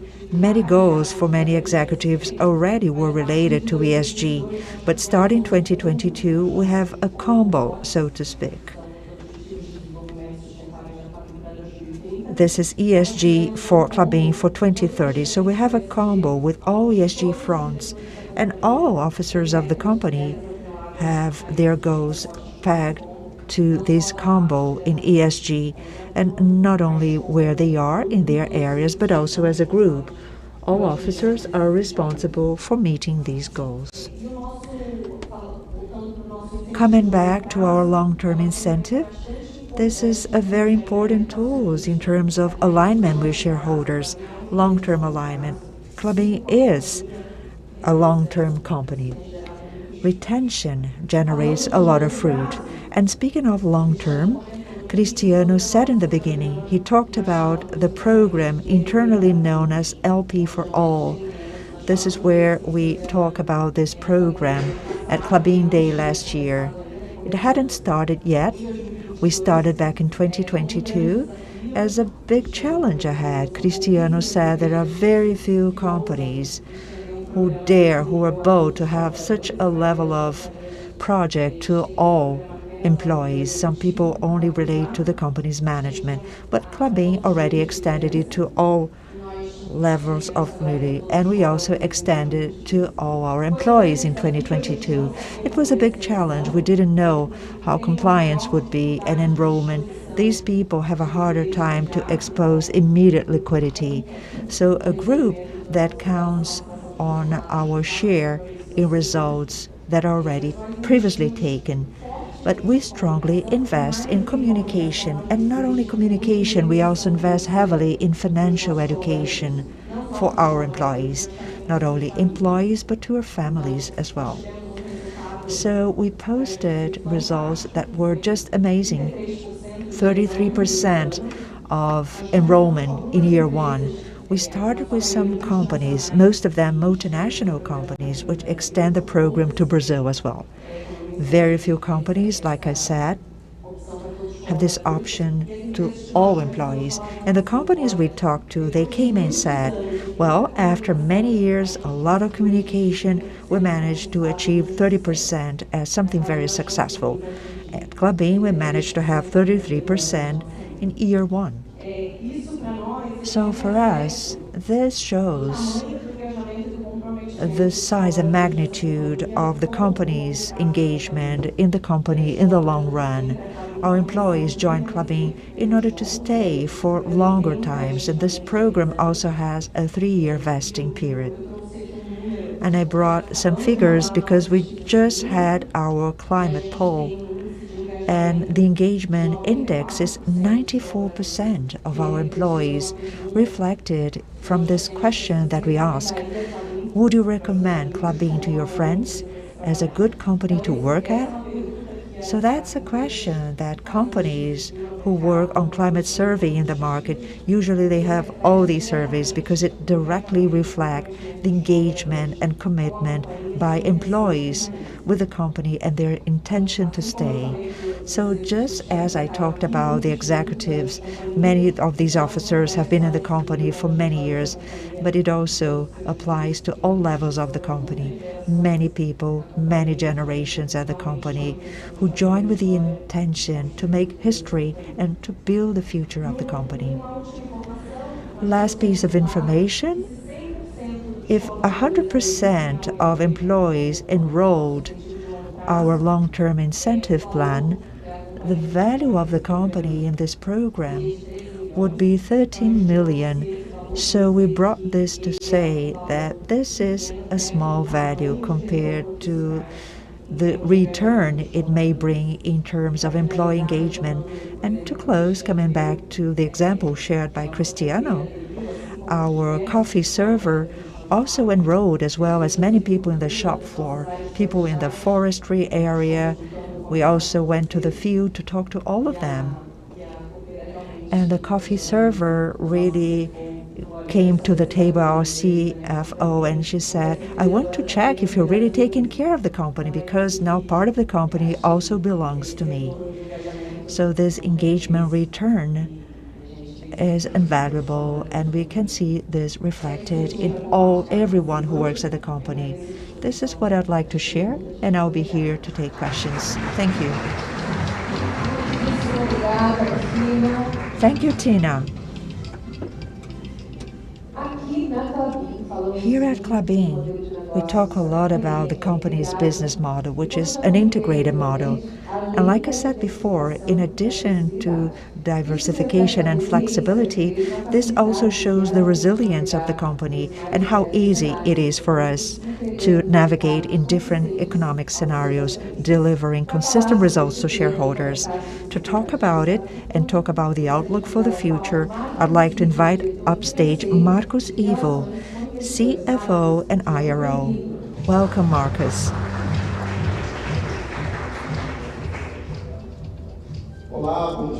Hello, good morning, everyone. So happy to be back. Part of the audience, almost 500 people also watching us on the web. I'll be brief today, just trying to summarize the outstanding presentations that were delivered up to now so that we can have more time for the Q&A session. We know that's a very important part of our interaction. Just briefly introducing myself to those of you who I never met before. I joined Klabin for 2 eucalyptus cycles or 1 pine cycle. Next year, I will be at the company for 14 years. I've been through nearly all areas of the financial sector, but I also worked for 5 years in the forestry area, first as a head of the business unit, and a very rich experience working at the forest area with a chance to live in Paraná State, where we have 2 big plants. And it gave me a lot of knowledge of the company's reality at large. Firstly, today, over the presentations, we know that Klabin is very well positioned in markets with a future demand positively affected by circular trends. For example, we have growth and populational growth and aging, internet sales like e-commerce, and also replacement of single-use plastic. In addition, we are also positioned in basic or staple markets related to foods and beverages and personal care. This positioning, added to Klabin's business model, brings a lot of resilience to the company in several economic cycles, and it also brings excellent opportunities for growth in the future. We shouldn't forget sustainability of our products that were very well discussed and explained over our presentations. Considering our products come from renewable sources, they are recyclable and biodegradable. Klabin made significant investments over the years, particularly in Puma II project, and also investing in conversion in corrugated box and industrial bags.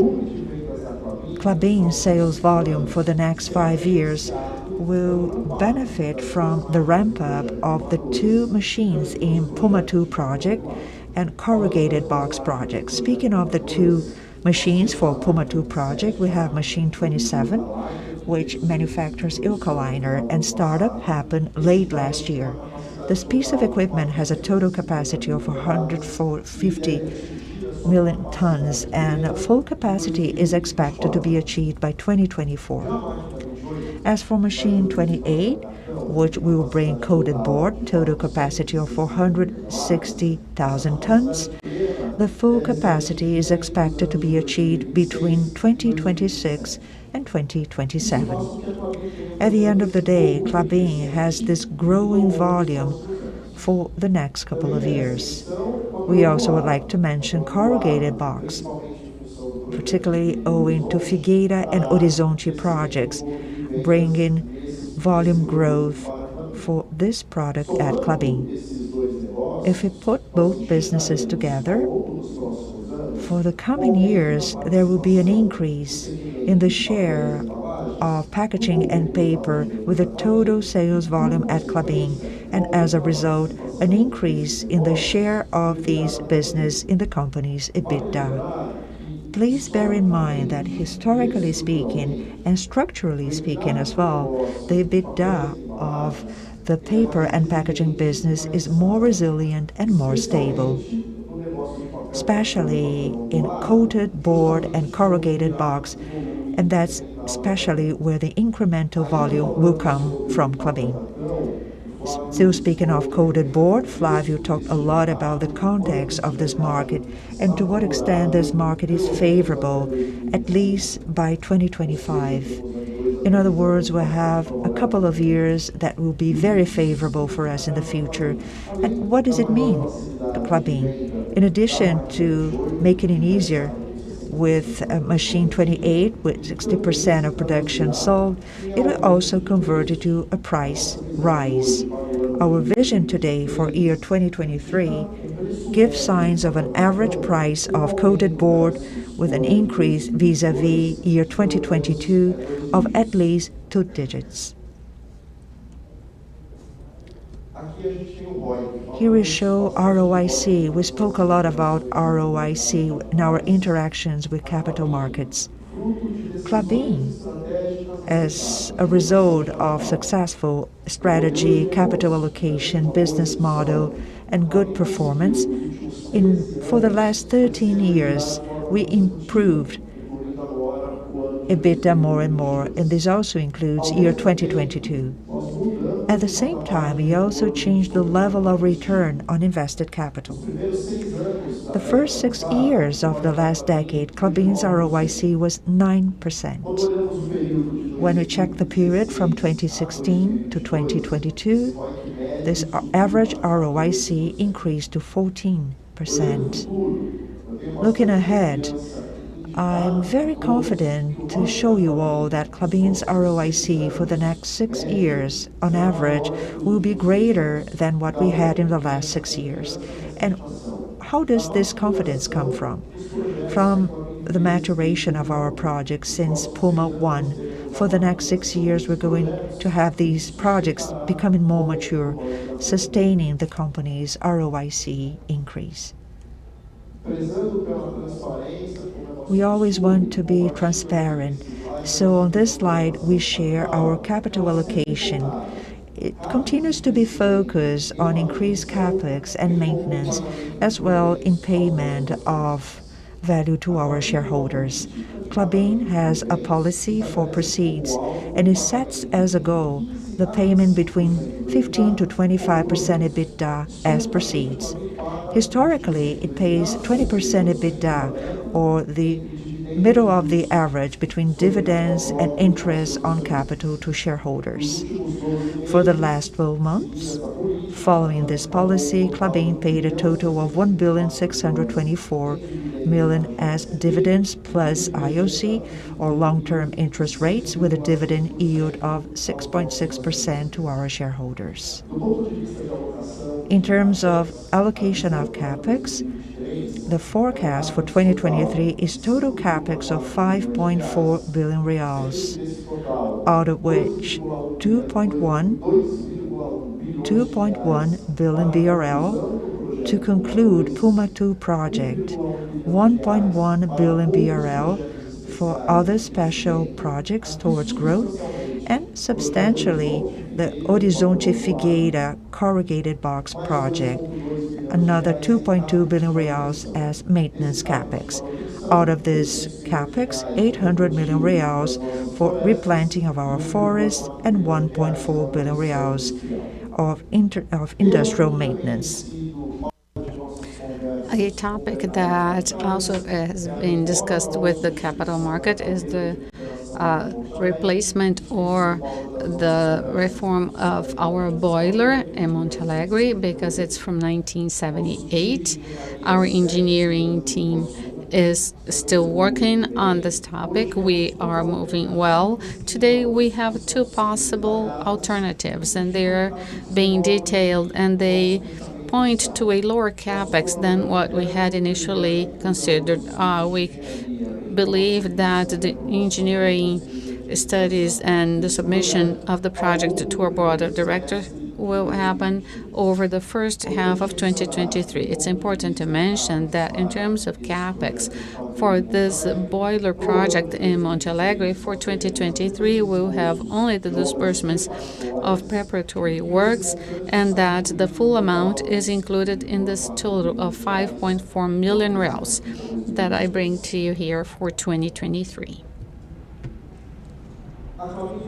Klabin has a robust balance sheet, and that prepares the company both for a scenario in the global, a more difficult scenario in the global economy, and also for a possible growth after Puma II. We ended the last quarter with a 2.6 time net debt over EBITDA leverage. Our average tenure is of 9.4 years for our debt, and we have a diversified source of debt.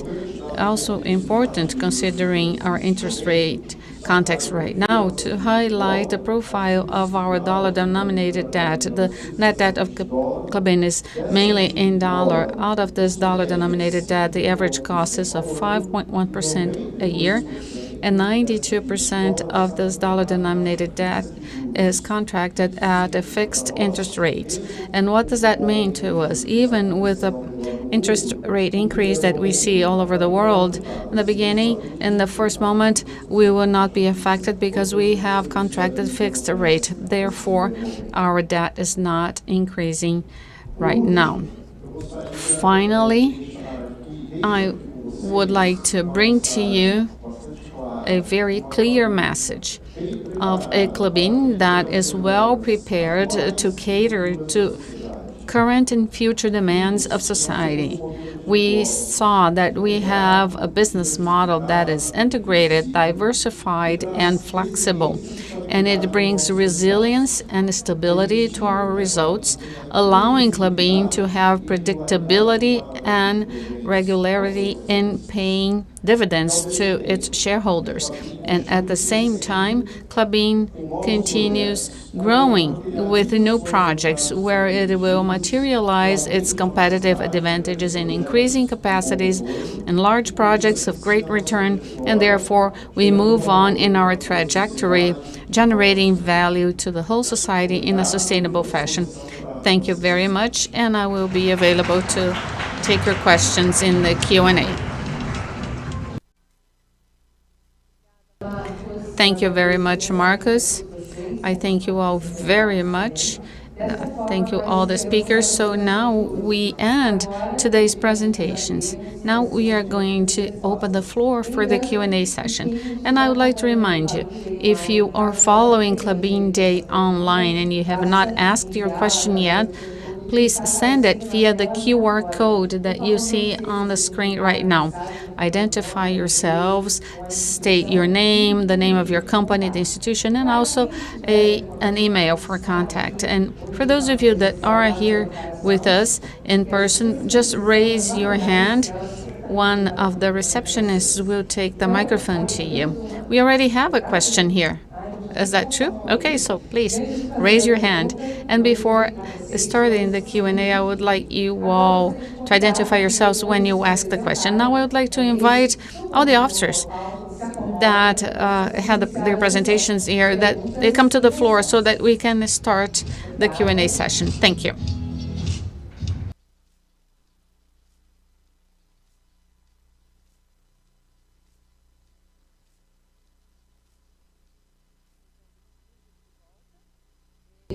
Welcome again. Well, Cristiano, this is what I'm going to do. The questions that come with a name, I will direct to that person. And the questions that are more general questions, I will turn them to you, and then you can redirect them if needed. We have an in-person question. We have two in-person questions here. So please, you can introduce yourself. Good morning. I'm Rafael Barcelos from Santander. Thank you all for the presentation, and thank you, the IR team, for this event. My first question is about demand and innovation. Considering this extensive cycle of high commodity prices, especially paper and packaging prices that are high, how do you think this could affect or inhibit the innovation in the segment of paper and packaging? Replacing plastic, all these macro trends are driving up this sector, but when we go through a cycle of high prices, the question is how much that can hurt the demand or even inhibit the innovations that are driving up the demand in the sector. And my second question is about cost. This is one of the main topics here, one of the main questions from investors, I believe. So on the side of the top line, we understand that Klabin has a flexible approach. You work in resilient sectors, but for 2023, our question is on costs. Cristiano, you talked about the forest dynamic, and you talk about costs there, I know, and we know there are some exogenous factors that affect cost as well. Can you comment on how you see this on 2023, and then if you can talk about cost of pulp and cost of paper and packaging, that would be great. Thank you for your question. Let's start by R&D. Klabin has been increasing its investments, and we measure it on top of the net revenue. We are already at 35% of investments vis-a-vis our net revenue, and then I'll turn to Francisco, and he will give you more color on these projects that we have ongoing. And my answer is no. I do not see ourselves changing that profile. Very much on the contrary, we have a line that we call the bioproducts. Chico talked about the tall oil, and that is a fuel and replaces the fossil fuel. So no, I am very excited about the increase of investments in R&D, because we see Klabin with a new business division in the future for bioproducts. As far as costs are concerned, I will separate that, just like you said it. In terms of forestry, that the distance topic is a choice of ours, and this is a discounted cash flow at the end of the day. When we see an investment, for instance, in the coated board machine, I can wait and to have in 14 years all the wood planted and to add a machine there, or I can listen to the market. I can follow markets and trends and clients, and that's what we do here. And then instead of waiting for the wood, we could use that investment, that could make an early investment, and in this period of time we could acquire an area and plant wood close to Klabin's plants. So this is an example we always give people, the structural cost of distance. And when compared to this anticipation of investments, that is normalized in the first rotation of our own wood. So structurally, the cost comes down, and the trend is to come down at Klabin.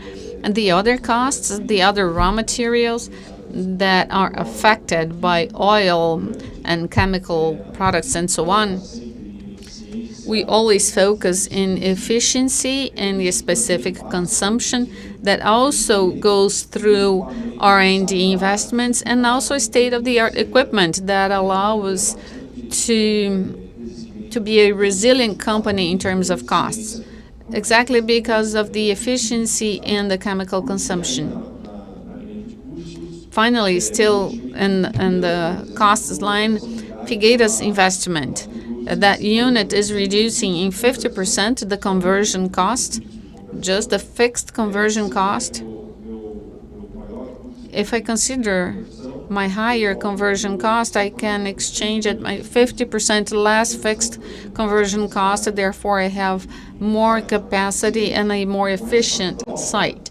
And with that exchange, and we have been doing that a lot in pulp and paper, we will also be doing that in the conversion areas, reducing therefore the conversion costs and allowing ourselves to have more competitiveness. I would like Chico and Marcio, if they want to elaborate more on that, feel free to do so. Thank you, Rafael. I think your question is more structural, right? Because we have seen the world decelerating on the energy area, and we might see some hiccups, but the trend is, of course, to have sustainable products. And I think Klabin, as Cristiano mentioned, with all the efforts that we are driving towards direction. Well, Rafael, just adding to what Cristiano has said and trying to translate into figures in the short term, we expect for 2023 and the total average cost for Klabin, I'm not going to separate products here, but if Klabin were to have a single product in reals per ton, we foresee the cash cost per ton, the general cost, growing lower 2 digits. For these lower 2 digits, we have 2 percentage points that are mixed. Next year, we are going to produce more coated board, and coated board, they are more expensive and they have a higher added value. The wood impact represents around 4 percentage points of growth in the total cash cost of Klabin.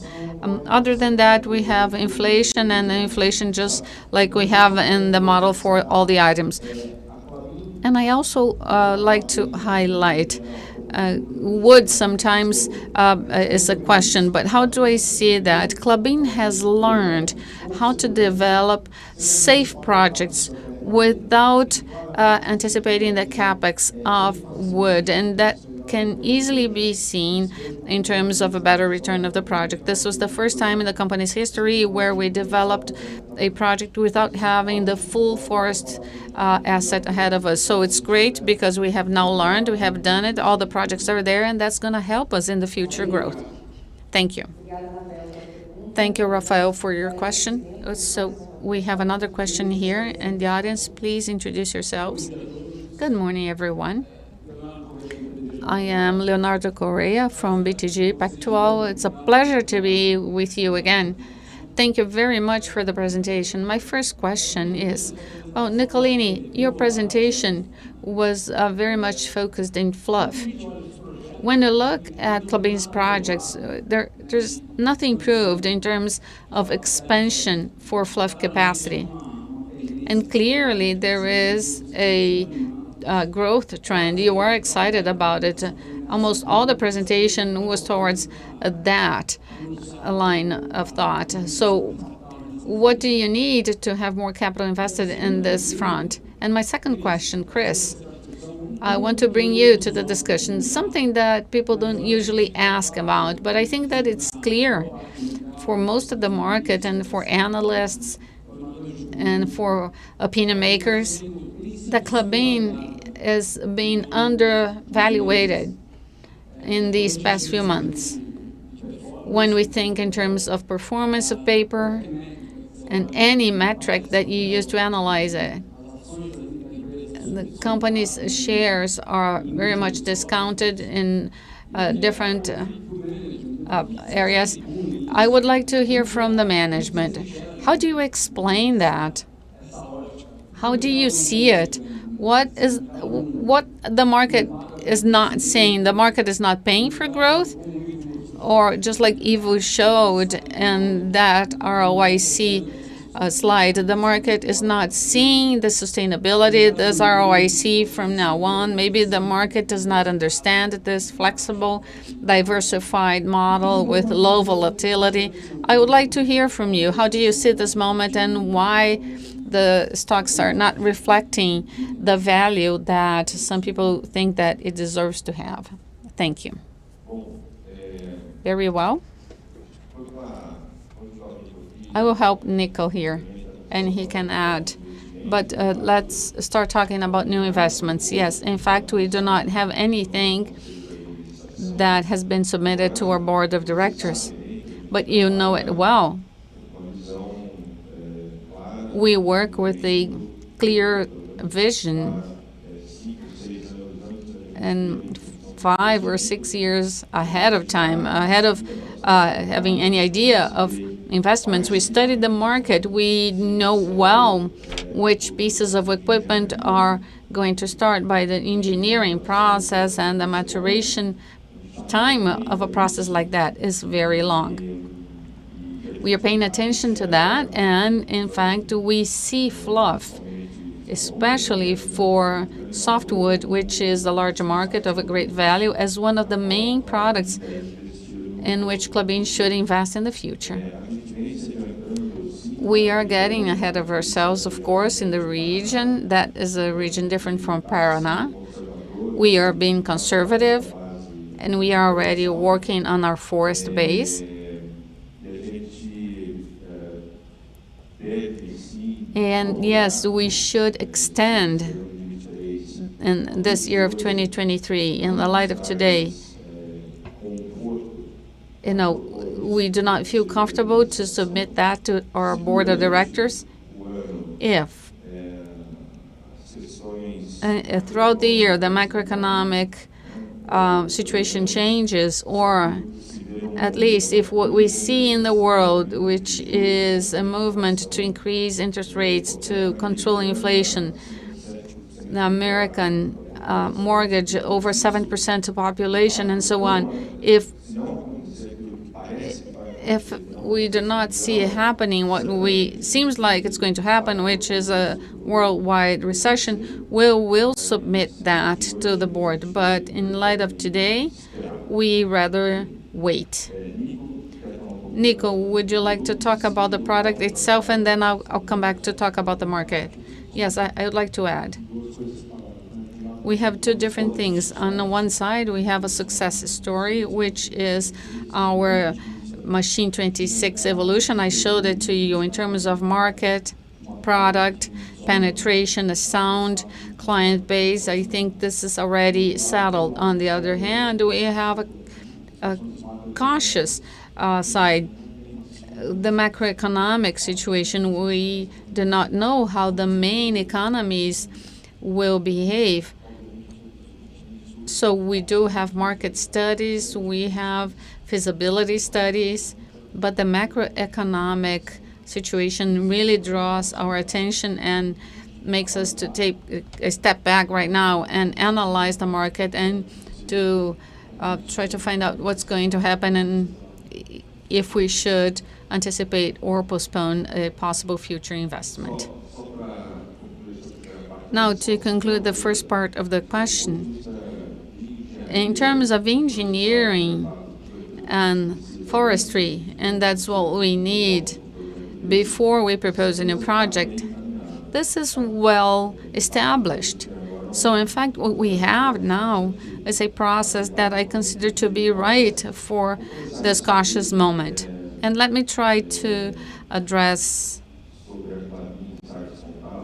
the fact that the market is discounted and Klabin is discounted. But I would like to say that maybe we should hear from you rather than saying anything.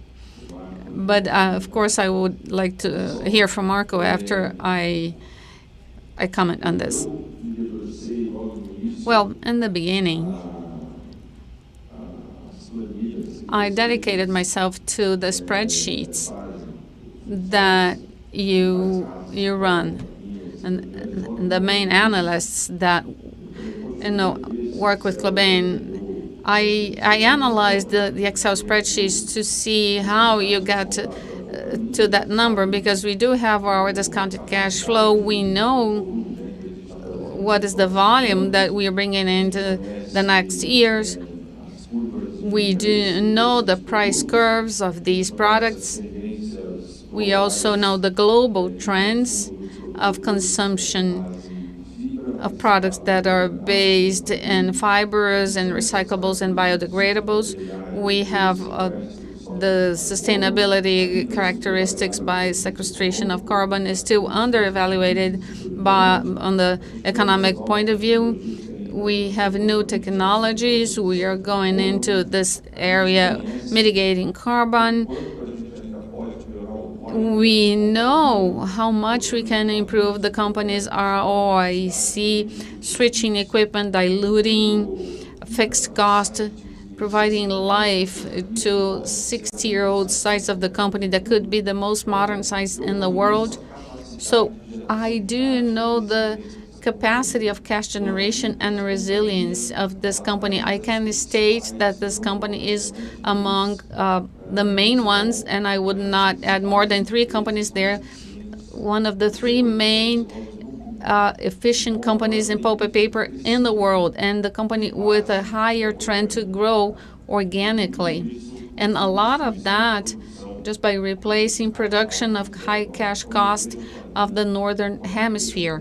I see Klabin as a company with a huge potential, and a potential that cannot be followed by the competition because our process, our people, our technology, and our forestry. So I think we are way too discounted, but I would like to hear from Marcos Ivo. Well, Leo, I will go with Cristiano. This is something that we ask you a lot in our interactions we talked about that with investors and analysts. And just like analysts mentioned, we are focused in the intrinsic value generation and what we have done, what we'll do ahead. We are focused on that, on the intrinsic value generation and our ROIC. In terms of the market, we are very much disciplined. We are always talking to investors in Brazil and abroad, and we are explaining our business model. We are explaining our value drivers. Today, we had, again, a presentation since the beginning showing you Klabin's models and why Klabin cannot be considered in a simple or commodities company or simple items basket. This is clear in these moments when the market is more depressed. So we can just look at the results of the last quarter and the next quarter. We really do not behave as a commodity company, but we know that value is one thing and price is another. Even in your models, most of them apply a value to Klabin that is much higher than the shares price for today. So we'll keep on working, and I count on your help. We are here to hear from you, to hear your suggestions so that we can explain even better and so that the market can understand us and apply to us the correct value so that we can get closer the value of the company to the stock price. Okay, thank you, Marcos. Let's move on because we also have questions from our remote audience. I will start with David Guglielmo from Supergraph Graphical Products. I would like to know if Klabin should migrate to Novo Mercado and only have preferential shares.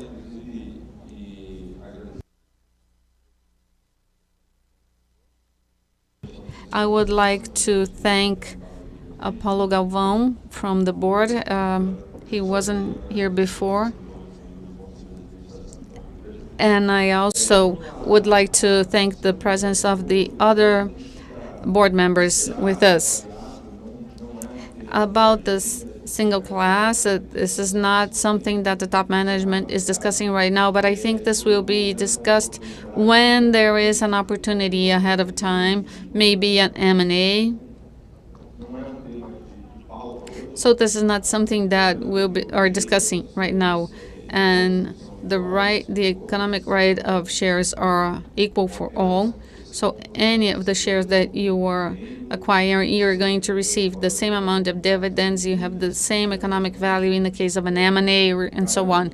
So I am sure that in economic terms, you were safe. And in terms of value creation for a possible M&A, I'm sure that that would be analyzed, and the controllers will analyze if that opportunity arises. Marcos, if you want to add? Yeah, let me add. We have that on our website, right? Equal rights, that means equal dividends, 100% tag along, and our bylaws state that if one day Klabin migrates to a single class, we will not have a premium payment. So both shares nowadays have equal conditions. So we have another question from our online audience, João Paulo Kowalski. He's an individual investor, and before asking, he asks, Klabin has a history of dividends payment as a reference of the 20% of its adjusted EBITDA. In the past few years, even with the challenges and Puma II Investments company is meeting the target, showing that the company is also being a company of growth and appreciating the dividends. The company sees in this strategic planning the maintenance of this policy of dividends payment, also being a company that is growing. Thank you for your question. And yes, the projection for capital allocation for Klabin for 2023, as I mentioned today, for the future is of following, combining paying dividends according to our policy. Today, we pay 20% of EBITDA as dividends every quarter. Therefore, we pay dividends to our shareholders, and we can still grow and seize opportunities that we have in all the markets. So yes, we intend to maintain the same capital allocation policy that we have right now. Great, thank you. We now have two questions from the audience. You can ask your question. I am Isabella Vasconcelos, Bradesco BBI. Thank you very much for the presentation and for all the details. I have a few questions. The first one, a follow-up on the next growth steps. And I think that the macroeconomic comments and considerations are clear, but to understand how we should think about the prioritization of different types of projects that Klabin has, fluff, sack kraft, kraft liner, the new segment of bioproducts that Chris mentioned. So what are you considering in terms of timeline for execution, and also if wood availability is a concern for you now, even in Brazil? My second question is about coated board, specifically for white coated board. Can we have more color on price premium costs, or if there is a difference or anything that is relevant in terms of profitability regarding these new segment of products that Klabin has now? And another one very quick to Marcos, just to confirm if the capex that you have for 5.4, the capex for the revamp for the boiler is already in that continuity or if it is allocated into another segment. These are my questions. Thank you. Perfect. Let's start by the wood question. I usually say that there is a balance sheet of value locked in Brazil, and they have not done this math, and I will give you some numbers here. Our whole industry, represented by IBA, has 9 million hectares that are planted.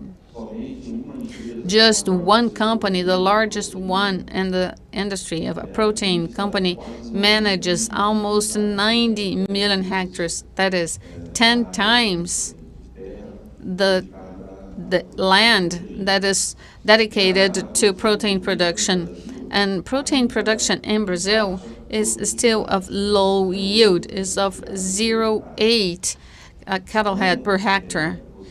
So we have examples in Brazil with feedlot cattle of 8 cattle heads per hectare, but in average you could consider, with no exaggeration, from 2 to 4 cattle head per hectare.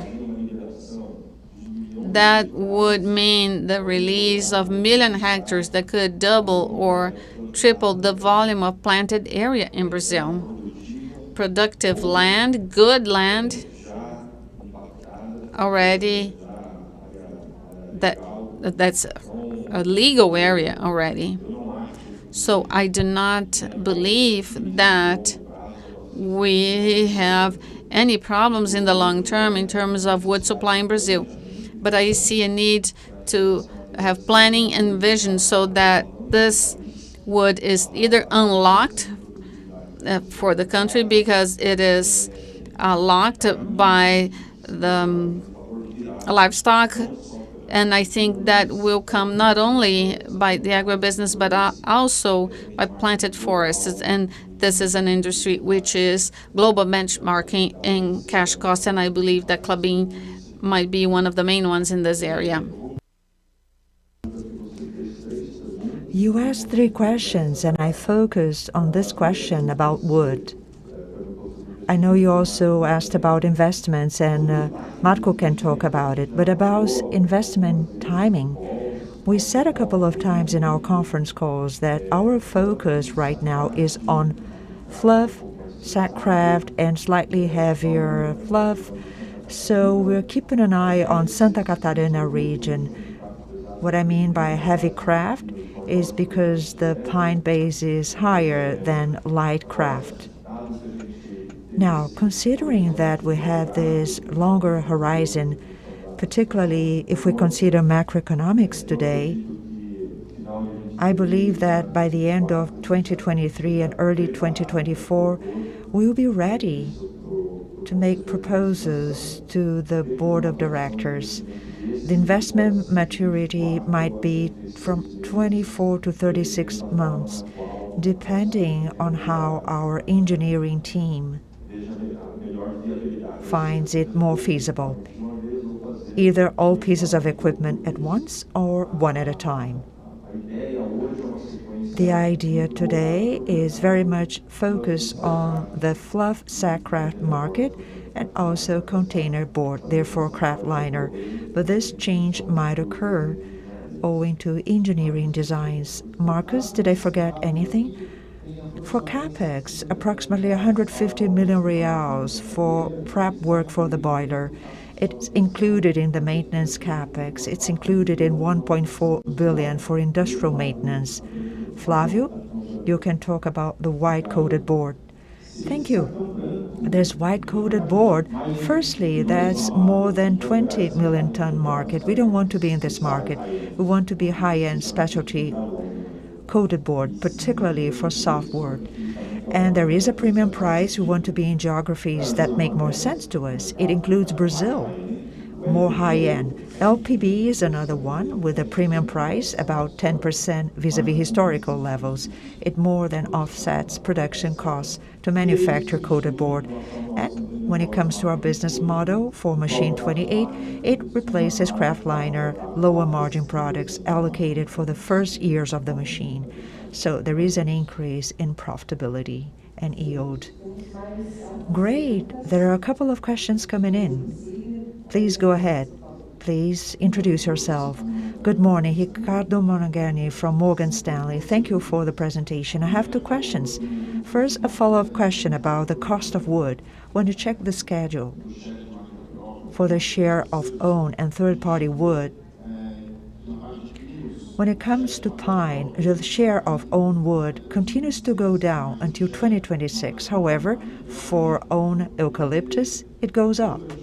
So when should we start to see a stable wood price year over year?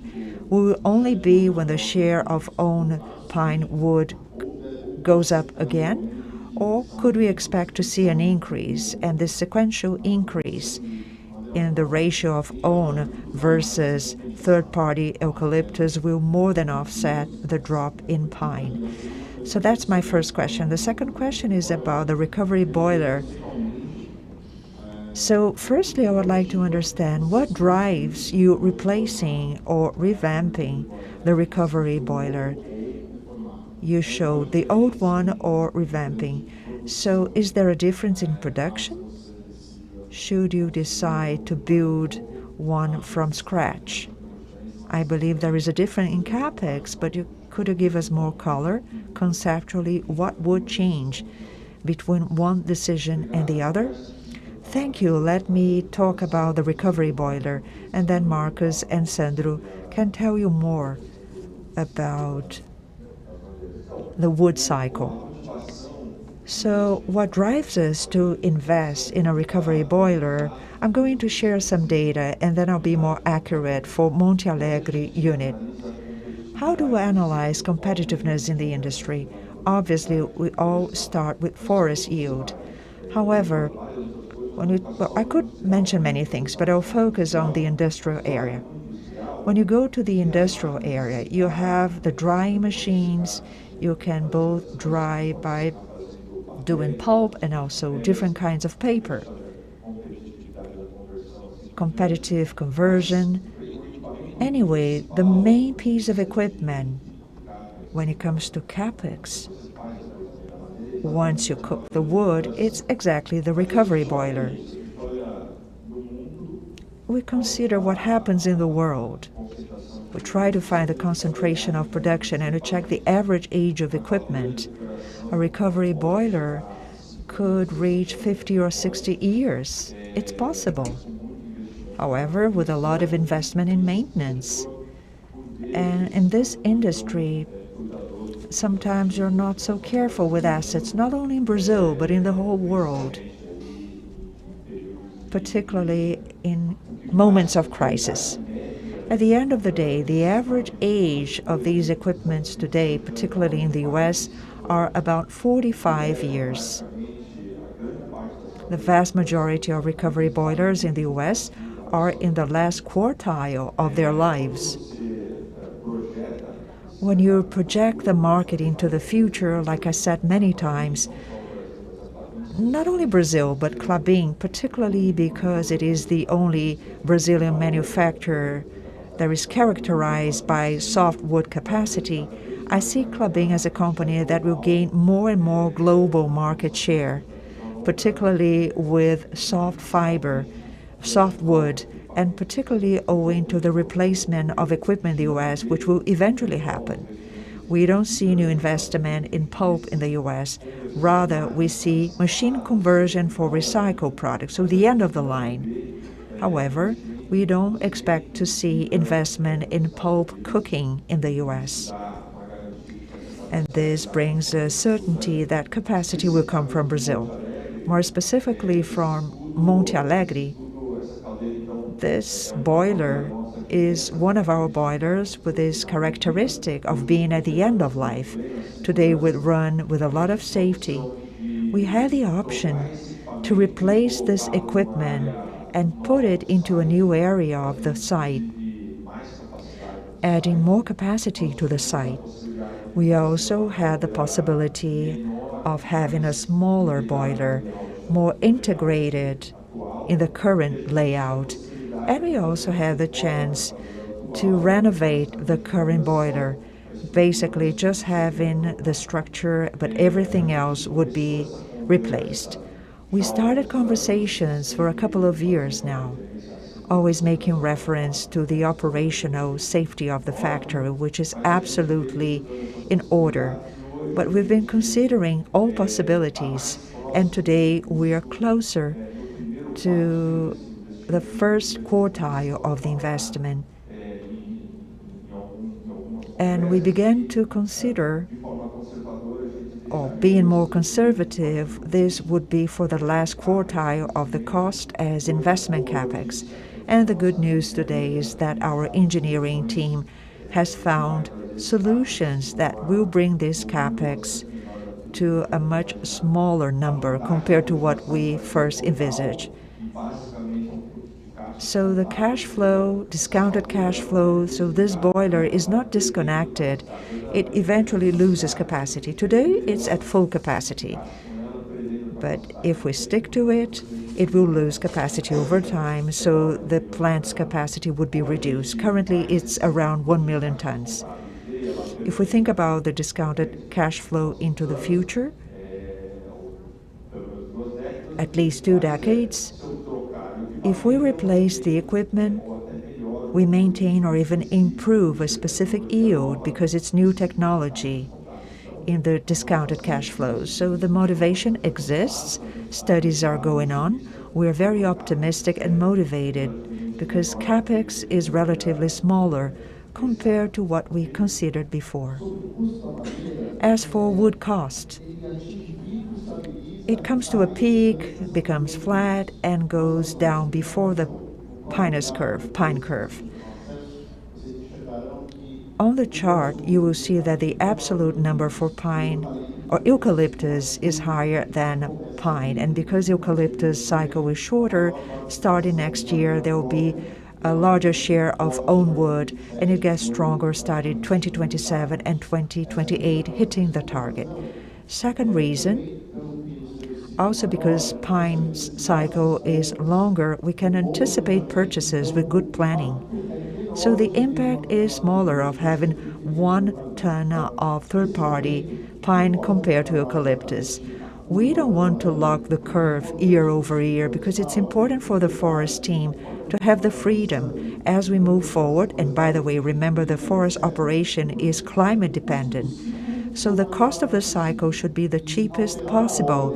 And changing the order from 26 to 25 or 23 makes it easier for us to have a lower net present value in the cycle. After this disclaimer, we believe the peak will happen in 23, 24, and from onwards we can slightly go down. There is a first important leap in 28 when there will be a reduction of 2 digits in the cost of wood, and then a stronger reduction of 2 digits in the 30s. For the sake of time, actually we have time for just one last question, and the microphone is already there with the speaker. Can I just suggest something? If you want, you can send your questions later via email, and I'll show you the email address later on, okay? Please introduce yourself. I'm Guilherme Nips with XP. I have 2 questions. The first question is, can you make comments on softwood inventory levels? We can see that globally inventory levels are going up, and Klabin was no different. When we check the numbers for Q3 and we have a relative comparison, we can see inventory levels are around 100 days vis-a-vis a historical level of 60 days. I'd like to better understand what you expect to see for 2023 and beyond, if inventory levels should go back to more regular levels or will be higher for some time. And my second question is related to Monte Alegre. I'm sorry to be redundant about the renovation, but I'd like to understand if you could first tell us the order of magnitude of the capex. I believe that's a frequently asked question. And the second question is, what about the time frame for this investment? part would come in 2023, like you said, but another significant amount in 2024. So what about the total value of capex, and how much would you lose production in this time frame? Thank you. I'll ask Nico to answer the question about softwood inventory levels. With regards to the boiler, as soon as we have the data available, as soon as we go deeper into discussions in-house, not only with the management, but also the board of directors, we'll be sharing every detail. We always like to be very transparent. So I just ask you to be a little bit more patient. Please bear with us. If we're not sharing this today, it's because there is not a significant impact. Obviously, if it were strong, we would talk about it. But what we can say right now is that for the period of the renovation, I don't want to set any date, any deadline, because like I said, we might renovate it or replace it, and the timeline would change. Even when it comes to the impact on production, we cannot say anything right now. But what can tell you is for the next 5 years, possibly the boiler will be replaced. And this time frame, it's very safe when it comes to the operational standpoint. We have some, there will be no economic impact due to lack of production until we come to this notice. But certainly, in 5 years' time, this will all be settled. And like I said in the beginning, investment is around 1/3 of what we expected at first, at least based on current studies. We see that happening marginally when it comes to capex. Therefore, if our maintenance capex is around 1.4 million, with some leg room, this will be marginal, so low impact. But as soon as we learn more about it, rest assured that we're going to be very transparent, as we've always been. Nico, can you dive deeper into softwood inventory? Thank you for the question. We have two different scenarios. We have hardwood today, which is more comfortable, and we also have the softwood market, which is a little bit weaker compared to hardwood. There are two motivations here. One is economic, considering hardwood prices are still at very high levels, so the gap between woods dramatically decreased. Earlier this year, the gap was higher than $200 per ton. Today is lower than $100. We believe this is temporary, and that's the economic aspect, but the main aspect is a structural impact.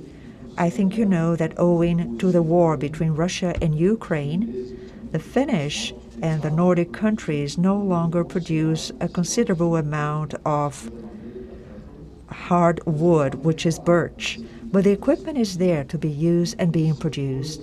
So these manufacturers, because they cannot have access to Russian wood to manufacture and produce hardwood, are now focusing more on softwood in the current machines.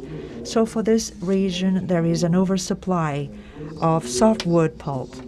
This whole softwood production in Europe has two markets, Europe per se and also the Chinese market.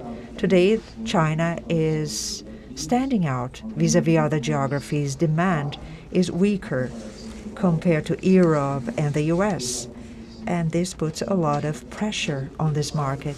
But I highlight that the impact on Klabin is nearly zero. Like I said, our softwood availability is going down in recent years.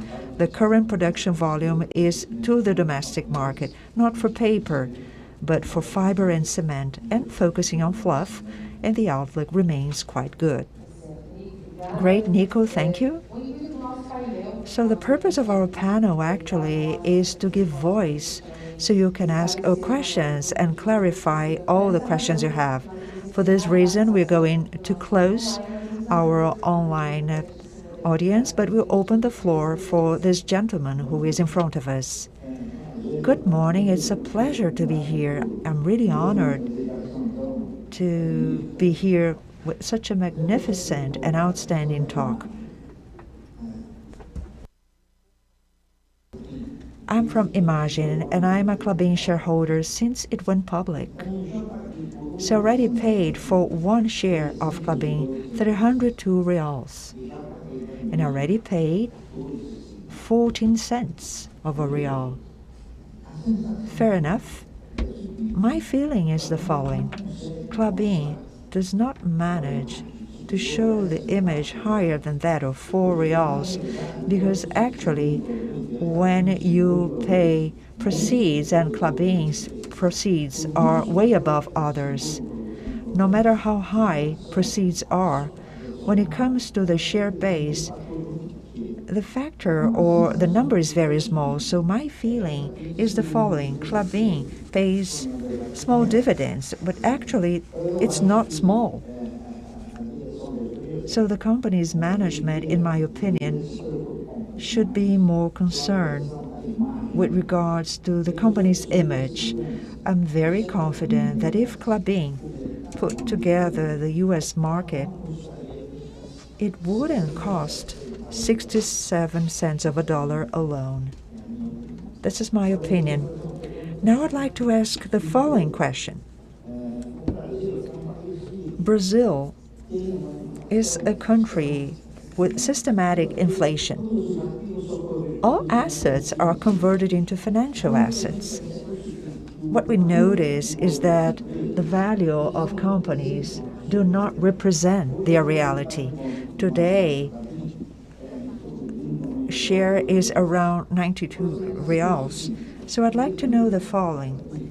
Because Klabin has a physical equity represented by land mostly, I would like to know if it really mirrors the current reality of the company. Thank you for your comments and recommendations. As for our equity, I would like Marco to help me, but naturally we use the accounting methodology in order to do this assessment, but I'd like to bring more color on the physical asset. I really like what you said about it, and I'll now turn it over to Marco Ivo to talk about the rest. I'm always curious when the capital markets, by the way, I'm an industry guy. My whole career was in the industry. So obviously I have this intrinsic value of the real economy. This is very close to my heart. And I have a hard time to make it more concrete once I leave the real economy and I have to make these values subjective, particularly for some companies which don't have a real asset. But I don't want to sound rude about these companies who are not in the real economy. All I want to do is to highlight the merit that you mentioned about forests. About forests,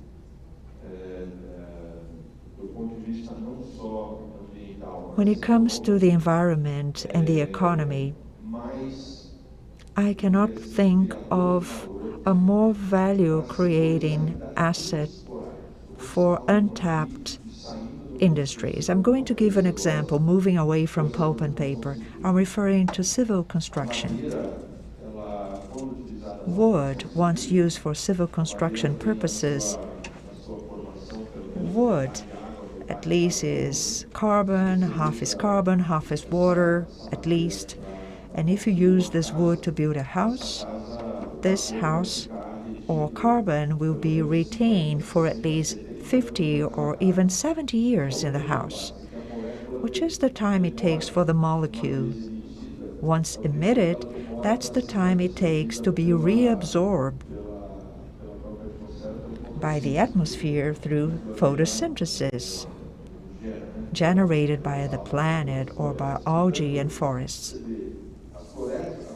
As you can see, forests are not only fully explored, For instance, think of the need of carbon inventory by the civil construction industry, not to mention bioeconomics.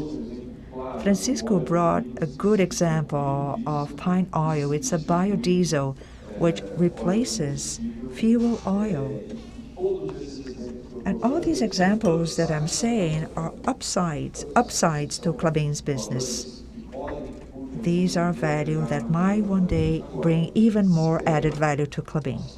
But if you consider the current forest, the return on investment capital, the team in charge of state-of-the-art equipment worldwide, and constantly manufacturing products, according to McKinsey, these are products in the market that replace other markets, like biodegradable packaging that we speak so often about. So the real value of Klabin's assets, in my opinion, this is underrated. So I thank you for your suggestions. Our department will certainly focus on how to communicate better. Just adding to what he said, Klabin is very careful about the accounting rules in Brazil. Even this year, we were awarded by the Transparency Award by IFAC. So this stems from the current accounting standards. Possibly or very likely, the value of the assets that is there does not reflect the real value of the assets. You mentioned this in your question. Restatement is not longer possible in balance sheets. So for the last couple of years, there was significant inflation rate in Brazil, just the short time frame, but it naturally brings some distortion in the balance sheet. Another point, just for the sake of example, is the value of the land and native forests. Sandro showed in his presentation, Klabin has almost 300,000 hectares of native forests. The value of this asset in the balance sheet is zero. And even in the land, as we buy land over time, the last time due to accounting standards that we were allowed to change and reassess land asset was in IFRS back in 2019, and it has been frozen since then. So these are just examples that make us say that our value in the balance sheet does not reflect the real value. On the other hand, we have to be compliant with the regulations, the accounting standards. Thank you all for sending your questions. Unfortunately, for the sake of time, we'll have to end our question and answer session. For those of you whose questions were unanswered, please send your questions via email to the team. You can see this on the screen, invest@klabin.com.br. Huge thanks to all of you who came and joined us this meeting. We thank all the officers who joined us today. Cristiano, please remain on stage because we are going to close the meeting with a special moment. Thank you.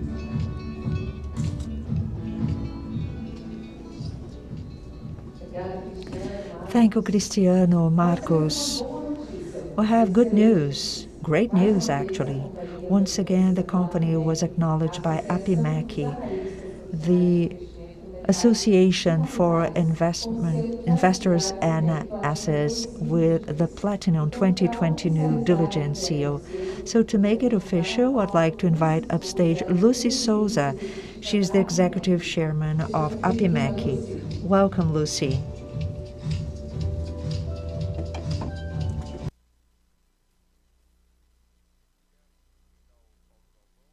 I'd like to invite Paulo Galvão, representing our board, to get the award with us in our CFO.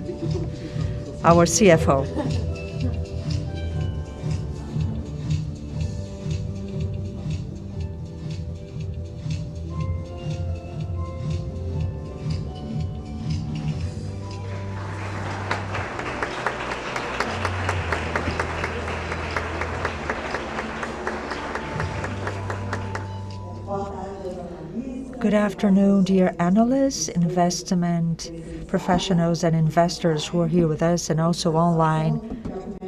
We're delighted as APIMEC Brazil, now we are APIMEC Brazil, we are delighted to hand in the CEO of 21 consecutive meetings as partners with us. And additionally, I also handed in what was announced earlier this year, but we didn't have the chance to give you before.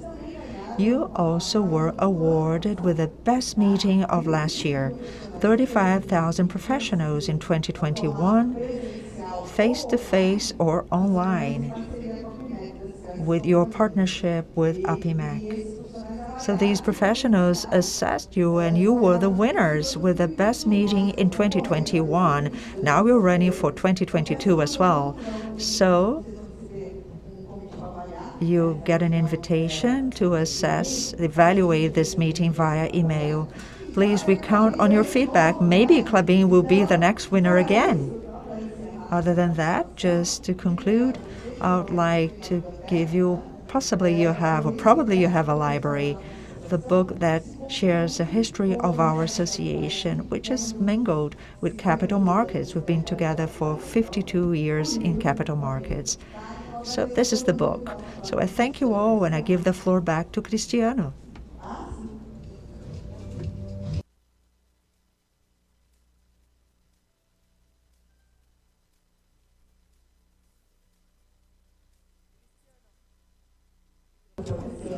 Cristiano, the floor is yours again. Well, I just would like to thank you all very much for being here with us. It's a pleasure to talk to you. Thank you. Thank you, Cristiano. Thank you, Lucy. And before we end this event, on behalf of Klabin, I would like to thank you very much for being with us, both of you that are here with us in person, and also our guests that followed us online.